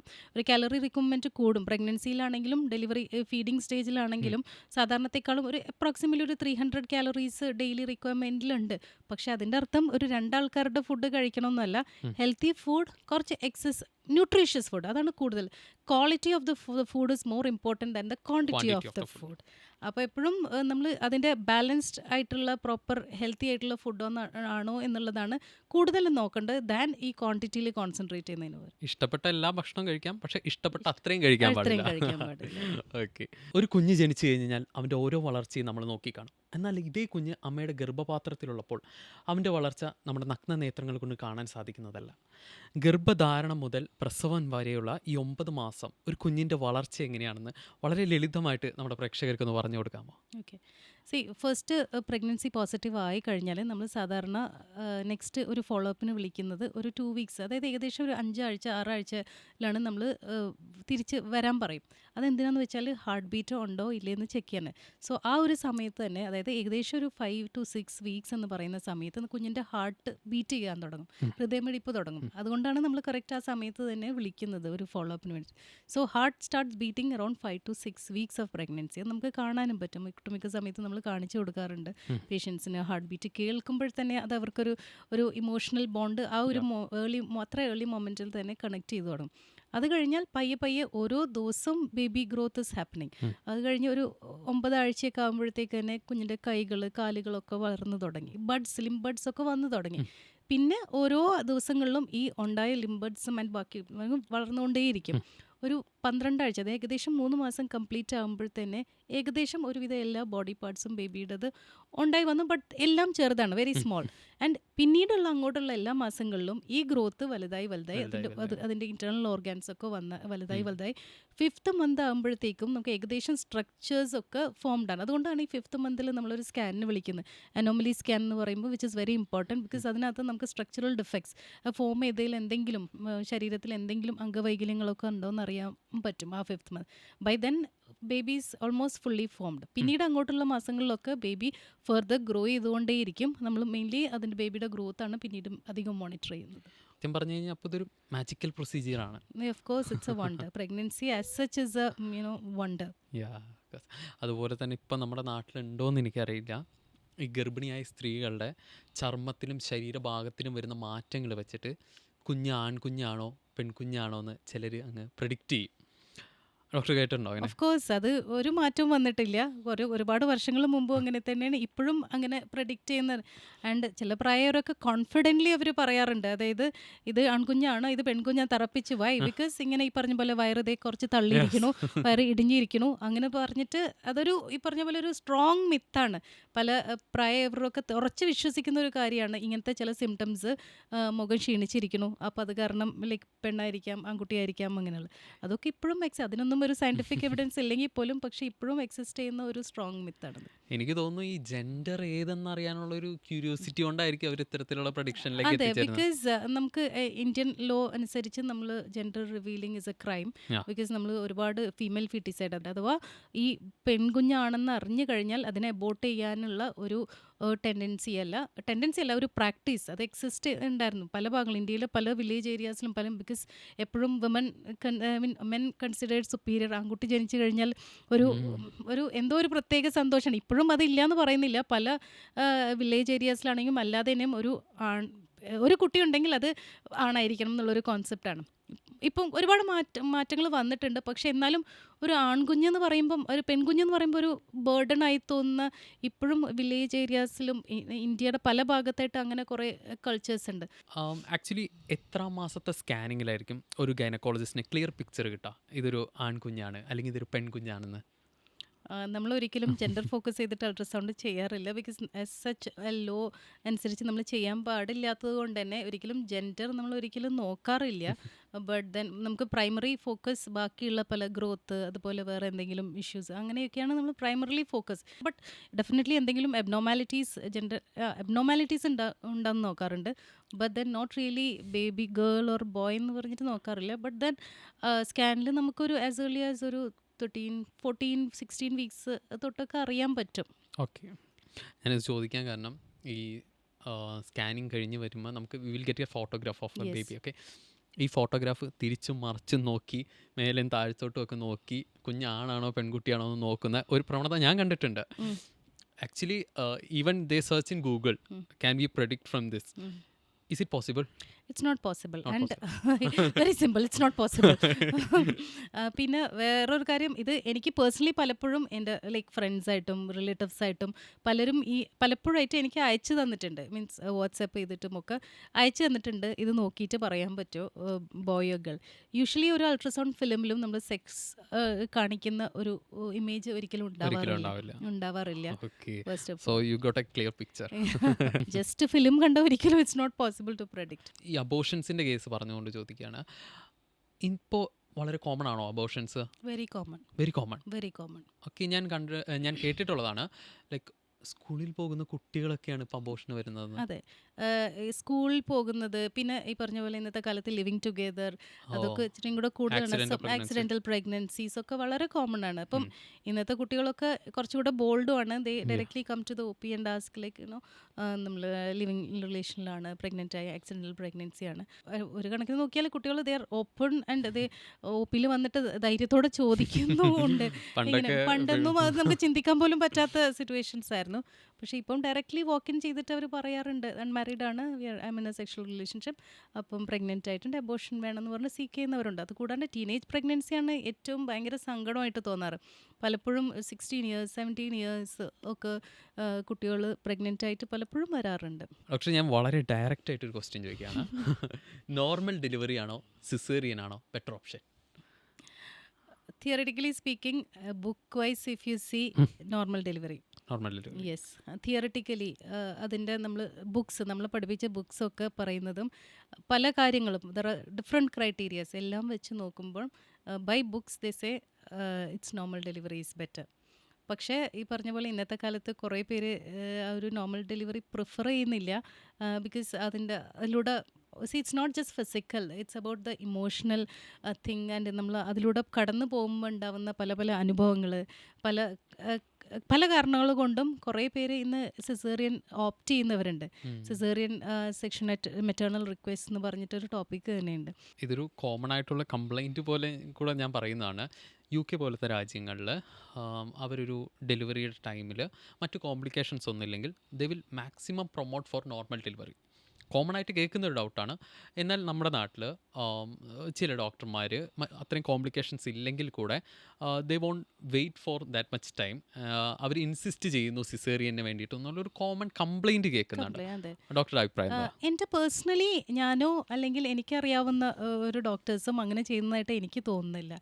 ബിക്കോസ് എപ്പോഴും നമ്മൾ വർക്ക് ചെയ്യുന്നതും അല്ലെങ്കിൽ നമ്മൾ പേഷ്യൻ്റ് കെയറിനാണ് എപ്പോഴും importance. What is good for the patient എന്നുള്ളൊരു പെർസ്പെക്റ്റിലാണ് നമ്മൾ എപ്പോഴും നോക്കുന്നത്. നെവർ ഫോർ ഫിനാൻഷ്യൽ ഓർ അങ്ങനെ ഒരു കാര്യത്തിന് വേണ്ടിയിട്ടല്ല. It's always what is good for the patient എന്നുള്ളതാണ് എപ്പോഴും കൺസിഡർ ചെയ്യുന്നത്. We always go by protocols. നമുക്ക് ഇന്ത്യൻ ഗൈഡ് ലൈൻസ് ഉണ്ട്. UK അവർക്ക് UK RCOG എന്ന് പറഞ്ഞാൽ പല guidelines, scientific guidelines ഉണ്ട്. അപ്പോൾ ഓരോ ഗൈഡ് ലൈൻസും ഫോളോ ചെയ്തിട്ടാണ് നമ്മൾ ഓരോ മെഡിസിൻസും അതിൻ്റെ ഓരോ സ്റ്റേജിലും നമ്മൾ ചെയ്യുന്നത്. നമ്മൾ ഓരോ ഗൈഡ് ലൈൻസ് ചെയ്യുന്നത്. അപ്പം ആ ഗൈഡ് ലൈൻസ് അനുസരിച്ചിട്ട് തന്നെ പറയുന്നുണ്ട് എന്തെങ്കിലും ഒരു എമർജൻസി ഓർ എന്തെങ്കിലും വന്നാൽ ഒരു സിസേറിയൻ ചെയ്യേണ്ട ഒരു സിറ്റുവേഷൻ ഉണ്ടെങ്കിൽ you have to do it. അതുപോലെ തന്നെ ഡോക്ടർ ഈ ഡെലിവറി ടൈമിൽ ഏറ്റവും കൂടുതൽ ഫേസ് ചെയ്യാനുള്ള കോംപ്ലിക്കേഷൻ ഏതായിരിക്കും? വൺ ഓഫ് ദ ഡ്രെഡ്ഫുൾ അല്ലെങ്കിൽ നൈറ്റ് മെയർ എന്ന് പറഞ്ഞ ഏതൊരു ഒബ്സ്ട്രറ്റീഷനും ഏതൊരു ഗൈനസിസ്റ്റിനും എന്ന് പറയുന്നത് PPH, അതായത് പോസ്റ്റ് പാർട്ടം ഹെമറേജ്, അതായത് ഡെലിവറി കഴിഞ്ഞിട്ടുള്ള ബ്ലീഡിങ് തന്നെയാണ്. അത് നമ്മൾ എല്ലാം നോർമൽ ആയിക്കൊണ്ടിരിക്കുന്ന ഒരു പ്രഗ്നൻസി, ഒരു കുഴപ്പമില്ലാത്ത ആൻറ്റിനേറ്റൽ പീരിയഡ്, അതായത് പ്രഗ്നൻസി കെയർ ഒക്കെ നടന്നുകൊണ്ടിരിക്കുന്നത്, പെട്ടെന്ന് ബേബി ഔട്ടായി ഡെലിവറി ആയി, നോർമൽ ഡെലിവറി ഓർ സിസേറിയൻ എന്തോ ആയിക്കോട്ടെ, ഡെലിവറി ആയി പെട്ടെന്ന് ബ്ലീഡിങ് നിൽക്കുന്നില്ല. അത് നമുക്ക് ആർക്കാ ബ്ലീഡിങ് വരും അല്ലെങ്കിൽ ആർക്കാ ഈ കോംപ്ലിക്കേഷൻ വരും എന്ന് നമുക്ക് പറയാൻ പറ്റില്ല. ഓക്കെ, മേ ബി ചിലർക്ക് ഒരു ഹൈ റിസ്ക് ഫാക്ടേഴ്സ് നമുക്ക് നേരത്തെ അറിയാൻ പറ്റും. ഇങ്ങനെ ഈ റിസ്ക് ഫാക്ടേഴ്സ് ഉണ്ട്, അതുകൊണ്ട് നമുക്ക് ചില ക്ലൂസ് ഉണ്ടാവും. ഓക്കെ, ഇത് ആയിക്കഴിഞ്ഞാൽ ഡെലിവറി ബ്ലീഡിങ് ഉണ്ടാവാൻ സാധ്യതയുണ്ടെന്ന് അറിയുന്ന ചില പേഷ്യൻസിനുണ്ട്. നമ്മൾ റിസ്ക് പ്രിപ്പയർഡും ആയിരിക്കും. പക്ഷേ നമുക്ക് പറയാൻ പറ്റില്ല ആർക്കാണ് ബ്ലീഡിങ് വരികയെന്നോ അങ്ങനെയെന്ന്. പക്ഷേ പലപ്പോഴും സംഭവിക്കുന്നതെന്ന് വെച്ചാൽ നോർമൽ ഡെലിവറീസ് എന്തോ ആയിക്കോട്ടെ, ഇങ്ങനെയൊരു ഇത് പറയുന്ന സമയത്ത് പലപ്പോഴും അത് ഉൾക്കൊള്ളാൻ കൂടെ നിൽക്കുന്നവർക്ക് അക്സെപ്റ്റൻസ് ഇച്ചിരി കുറവാണ്. പക്ഷേ അവരെ പോയിന്റ് ഓഫ് വ്യൂ നമുക്ക് പറയാൻ പറ്റില്ല. ബിക്കോസ് ഇതുവരെ ഒരു കുഴപ്പമില്ല എന്ന് ഡോക്ടർ തന്നെയാണ് പറഞ്ഞത്. Then all of a sudden ഇങ്ങനെ പറയുമ്പോൾ ഓക്കെ, പക്ഷേ മനസ്സിലാക്കേണ്ട കുറച്ച് കാര്യങ്ങളുണ്ട്. അതായത് any pregnancy can turn out to be a complication. Any healthy pregnancy can turn out to be a nightmare. അതുകൊണ്ട് നമ്മളെപ്പോഴും അതിൻ്റേതായിട്ടുള്ള പ്രിക്കോഷൻസ് എടുക്കുന്ന കെയറൊക്കെ കൊടുക്കുന്നുണ്ട്. But always trust your doctor. അതുപോലെ തന്നെ ഈ ഡെലിവറി ടൈമിനോട് അടുക്കുമ്പോൾ പെയിൻ വരുമ്പോൾ എപ്പോഴും ഒരു കൺഫ്യൂഷനും ഡൗട്ടും തോന്നും. അതായത് ഇതൊരു ഫാൾസ് ലേബർ പെയിൻ ആണോ അതോ ഒരു ട്രൂ ലേബർ പെയിൻ ആണോ എന്ന് എങ്ങനെ ഡിസ്റ്റിങ്വിഷ് ചെയ്യാൻ പറ്റും? ട്രൂ പെയിൻ സ്വാഭാവികമായിട്ടും ബേബി വലുതായി കഴിയുമ്പം 9 മന്ത്സിനോട് അടുക്കുമ്പം ഒന്ന് ആൻസിറ്റി ഉണ്ടാവും. അത് പെയിൻ എപ്പോൾ വരും എന്നുള്ളൊരു ആൻസിറ്റി തന്നെ പെയിനായിട്ട് വരാം. ബട്ട് ദെൻ എപ്പോഴും നമ്മൾ ഡിഫറൻഷ്യേറ്റ് ചെയ്യേണ്ട ട്രൂ ലേബർ പെയിൻസ് എന്ന് വെച്ച് കഴിഞ്ഞാൽ അത് തുടങ്ങിക്കഴിഞ്ഞാൽ പിന്നെ അത് പോവില്ല. എപ്പോഴും പ്രോഗ്രസീവ് ആയിരിക്കും, ഫ്രീക്വൻ്റ് ആയിട്ട് വന്നുകൊണ്ടേയിരിക്കും. ആൻഡ് ഈ ഫ്രീക്വൻസി കൂടിക്കൊണ്ടിരിക്കും, അതുപോലെ അതിൻ്റെ ഡ്യൂറേഷൻ കുറഞ്ഞു വരും. ഫോർ എക്സാമ്പിൾ, പെയിന് വന്നിട്ട് ആദ്യം ഒരു പെയിന് വന്നു, ഒരു 10 സെക്കൻഡ്സ് വന്നു പോയി, ബട്ട് ദെൻ പിന്നെ ആ പെയിൻ ഇല്ല. അപ്പോൾ അത് നമുക്ക് ഫോൾസ് പെയിൻ ആയിട്ട് കൺസിഡർ ചെയ്യും. പക്ഷേ എപ്പോഴും ട്രൂ ലേബർ പെയിൻസ് എന്ന് പറയുമ്പം ഇത് ഫ്രീക്വൻ്റ് ആയിട്ട് വന്നുകൊണ്ടേയിരിക്കും. ആ വന്നുകൊണ്ടിരിക്കുന്ന അടുപ്പിച്ചാവും, സമയം കഴിയുന്തോറും അടുപ്പിച്ച് വന്നുകൊണ്ടിരിക്കും. ആൻഡ് അതിൻ്റെ സ്ട്രെങ്ത്ത്, അതായത് പെയിനിൻ്റെ ഇൻറ്റൻസിറ്റിയും കൂടിക്കൊണ്ടേയിരിക്കും. പിന്നെ ഫോൾസിൽ എപ്പോഴും സംശയം ഉണ്ടെങ്കിൽ എപ്പോഴും ഡെഫിനറ്റ്ലി ഒരു ഗൈനക്കോളജിസ്റ്റിനെ പോയി കാണുക. ആൻഡ് യൂഷ്വലി ഫോൾസ് പെയിൻസിൽ ഒരു ഇഞ്ചെക്ഷൻ, പെയിൻ റിലീവ് ചെയ്യാനുള്ള ഇഞ്ചെക്ഷൻസ് കൊടുത്തു കഴിഞ്ഞാൽ ഫോൾസ് പെയിൻസ് ആണെങ്കിൽ അത് പോകും. ബട്ട് ട്രൂ ലേബർ പെയിൻസ് ആണെങ്കിൽ പെയിൻ കില്ലേഴ്സ് കൊണ്ട് അത് റിലീവ് ആവില്ല. അത് മാത്രമല്ല, എപ്പോഴും ഡോക്ടേഴ്സിനെ കാണുന്ന ഗൈനക്കോളജിസ്റ്റിനെ അവരൊരു ഇൻറ്റേർണൽ എക്സാമിനേഷൻ ചെയ്ത് കഴിഞ്ഞാലാണ് നമുക്ക് ഉറപ്പ് പറയാൻ പറ്റത്തുള്ളൂ ട്രൂ പെയിൻ ആണോ ലേബർ പെയിൻ. ബിക്കോസ് ഈ പെയിൻ്റെ ഈ കോൺട്രാക്ഷൻസിൻ്റെ കൂടെ തന്നെ ഈ യൂട്രസിൻ്റെ ഓപ്പണിംഗ്, സർവൈക്സിലും ഒക്കെ ചേഞ്ചസ് വരും. അപ്പോൾ എപ്പോഴും ഒരു ഡോക്ടർക്ക് എക്സാമിൻ ചെയ്താലേ പറയാൻ പറ്റുള്ളൂ whether it's a true pain or once ഈ ട്രൂ ലേബർ പെയിൻ വന്നു കഴിഞ്ഞ് കഴിഞ്ഞാൽ ഏകദേശം അപ്രോക്സിമേറ്റ്ലി എത്ര സമയം കൊണ്ട് ഡെലിവറി സംഭവിക്കാം? ഡിപ്പെൻസ്. കാരണം പലർക്കും പല പോലെയാണ്. എഗെയിൻ ഫസ്റ്റ് പ്രഗ്നൻസി ആണെങ്കിൽ കുറച്ചധികം സമയം എടുക്കും. ഇപ്പോൾ സെക്കൻഡ് പ്രഗ്നൻസി ആണെങ്കിൽ യൂഷ്വലി കുറച്ച് ഡ്യൂറേഷൻ കുറയും. തേർഡ്, ഫോർത്ത് ഒക്കെ വളരെ ഫാസ്റ്റ് ആയിരിക്കും. So it all depends. അതുപോലെ തന്നെ ഈ പ്രസവം കഴിഞ്ഞിട്ടുള്ള പോസ്റ്റ് നാറ്റൽ കെയർ, എനിക്ക് തോന്നുന്നു പലപ്പോഴും തെറ്റായിട്ടുള്ള രീതിയിൽ അതിനെ ഹാൻഡിൽ ചെയ്യുന്നുണ്ടോ എന്ന് എനിക്ക് തോന്നുന്നു. അങ്ങനെ എപ്പോഴെങ്കിലും എന്തെങ്കിലും കേസുകൾ കണ്ടിട്ടുണ്ടോ? സാധാരണയായിട്ട് കണ്ടുവരുന്നത് ഡെലിവറി കഴിഞ്ഞ് പോയി കഴിഞ്ഞാൽ പാരൻസിൻ്റെ സൈഡിൽ നിന്നാണെങ്കിലും കൂടുതൽ diet, one of the main reason diet. ഒരു മെയിൻ കാര്യമാണ് ഡയറ്റ് എന്ന് വെച്ചാൽ നമ്മൾ എക്സസീവായിട്ട് ഫീഡ് ചെയ്യും. ലൈക്ക് എസ്പെഷ്യലി ഈ ഗീ ആൻഡ് അങ്ങനത്തെ കുറേ അഡീഷണൽ ഫാറ്റി ഫുഡൊക്കെ കൊടുത്തിട്ട് ഇറ്റ്സ് അണ്ടർസ്റ്റുഡ് അത് എക്സ്ട്രാ കാലറീസ് വേണം. ഫീഡ് ചെയ്യുന്നതുകൊണ്ട് നമുക്ക് ഈ മദറിനാണെങ്കിൽ ആ സമയത്ത് കുറച്ച് എക്സ്ട്രാ കാലറീസ് വേണം. പക്ഷേ again it's a quality of the food, not the quantity of the food. Pregnancy സമയത്തെ പോലെ തന്നെ ഒരുപാട് ഫുഡ് കൊടുക്കുക, ഫാറ്റി ഫുഡ് കൊടുക്കുക എന്നുള്ളതല്ല നമ്മൾ ചെയ്യേണ്ടത്. എപ്പോഴും ബാലൻസ്ഡ് ആയിട്ടുള്ള ഹെൽത്തി ഫുഡ്, കുറച്ച് എക്സ്ട്രാ ഫീഡിങ്ങിന് വേണ്ടിയിട്ടുള്ള ഒരു 300 കാലറീസ് എക്സ്ട്രാ ഫുഡ് കൊടുക്കുക, ബട്ട് ഹെൽത്തി ഫുഡ്. ഈ ഫുഡിൻ്റെ കാര്യത്തിൽ മാത്രമല്ല, എല്ലാ കാര്യത്തിലും ഇതുപോലെ ഇങ്ങനത്തെ ഒരു കുറേ ട്രഡീഷൻസ് ഉണ്ട്. അതായത് റൈറ്റ് ഫ്രം കുഞ്ഞിനെ കുളിപ്പിക്കുന്ന കാര്യം തൊട്ട് മദറിനെ കുളിപ്പിക്കുന്ന കാര്യം വരെ, ഈ കുഴമ്പും ഇതൊക്കെ ഇട്ട് കുളിപ്പിക്കുന്ന, അതിനൊന്നും കുളിപ്പിക്കുന്നതുകൊണ്ട് കുഴപ്പമില്ല. പക്ഷേ ഇതിനെക്കുറിച്ചൊക്കെ ചുറ്റിപ്പറ്റി ഒരുപാട് അൺനെസസറി കാര്യങ്ങളുണ്ട്. ആവശ്യത്തിനാവാം, but then I think it's little too much in our. അതുപോലെ തന്നെ നേരിട്ട് കണ്ടിട്ടുണ്ട് ഒരു ജനിച്ച കുഞ്ഞിനെ കുളിപ്പിക്കുന്ന സമയത്ത് അവരുടെ മൂക്കിൽ ഇങ്ങനെ വലിക്കുക, ചപ്പ, ഇത്തരത്തിലുള്ള കാര്യങ്ങൾ ചെയ്യുന്നുണ്ട്. മൂക്കിന് ഷേപ്പ് വരാൻ വേണ്ടിയിട്ടാണെന്നാണ് പറയുന്നത്. അതെ. ഇതിലൊന്നും സയൻറ്റിഫിക്കലി ഒരു റീസൺ ഇല്ല. അത് മദറിൻ്റെയും ബേബിയുടെയും രണ്ടാളുടെ കാര്യത്തിലും ഇങ്ങനെ ഒരുപാട് മിത്തുകളുണ്ട്, ഒരുപാട് ട്രഡീഷണൽ. പക്ഷേ ഈ പറഞ്ഞ പോലെ അത് വർഷങ്ങളായിട്ട് പാരൻസായിട്ട് ട്രഡീഷണലി ചെയ്തുകൊണ്ടിരിക്കുന്ന കാര്യങ്ങളാണ്. അപ്പോൾ നമുക്ക് വി ഹാവ് ലിമിറ്റേഷൻസ്. ഞാൻ സോഷ്യൽ മീഡിയയിൽ കണ്ട ചെറിയൊരു വീഡിയോ ക്ലിപ്പ് ഇപ്പോൾ ഡോക്ടറെ കാണിക്കാം.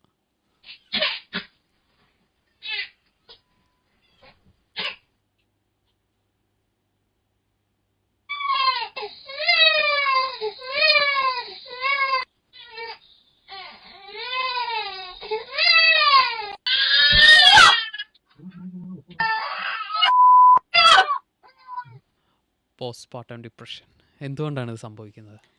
ഈ പോസ്റ്റ്മോർട്ടം ഡിപ്രഷൻ എന്ന് പറയുന്ന one of the serious mental health condition സ്ത്രീകളിൽ ആൻഡ് ഇൻഡയറക്ട്ലി ആണുങ്ങളിൽ ഓൾസോ. ബിക്കോസ് വെൻ ഈ സ്ത്രീകളിൽ എഫക്റ്റ് ചെയ്യുമ്പോൾ ഒബ്വിയസ്ലി അത് അവരുടെ വീട്ടിൽ എഫക്റ്റ് ചെയ്യും, അപ്പോൾ ഇൻഡയറക്ട്ലി അവരുടെ പാർട്ട്ണറിനെയും എഫക്റ്റ് ചെയ്യും.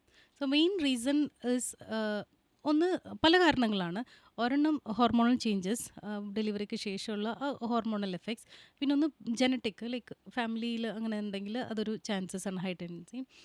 എൻവയോൺമെൻറ്റൽ ഫാക്ടേഴ്സ്, അതായത് നമ്മുടെ ചുറ്റുപാടുകൾ, ഇതൊക്കെയാണ് മെയിൻ ആയിട്ടുള്ള കോസസ് എന്ന് പറയുന്നത്. എന്ത് സംഭവിക്കുന്നു വെച്ചാൽ ഡെലിവറി കഴിഞ്ഞ് യൂഷ്വലി ആദ്യത്തെ ഒരു 3 മാസത്തിൻ്റെ ഉള്ളിലാണ് ഈ പോസ്റ്റ്മോർട്ടം ഡിപ്രഷൻ്റെ സിംറ്റംസ് ഒക്കെ കാണാറ്.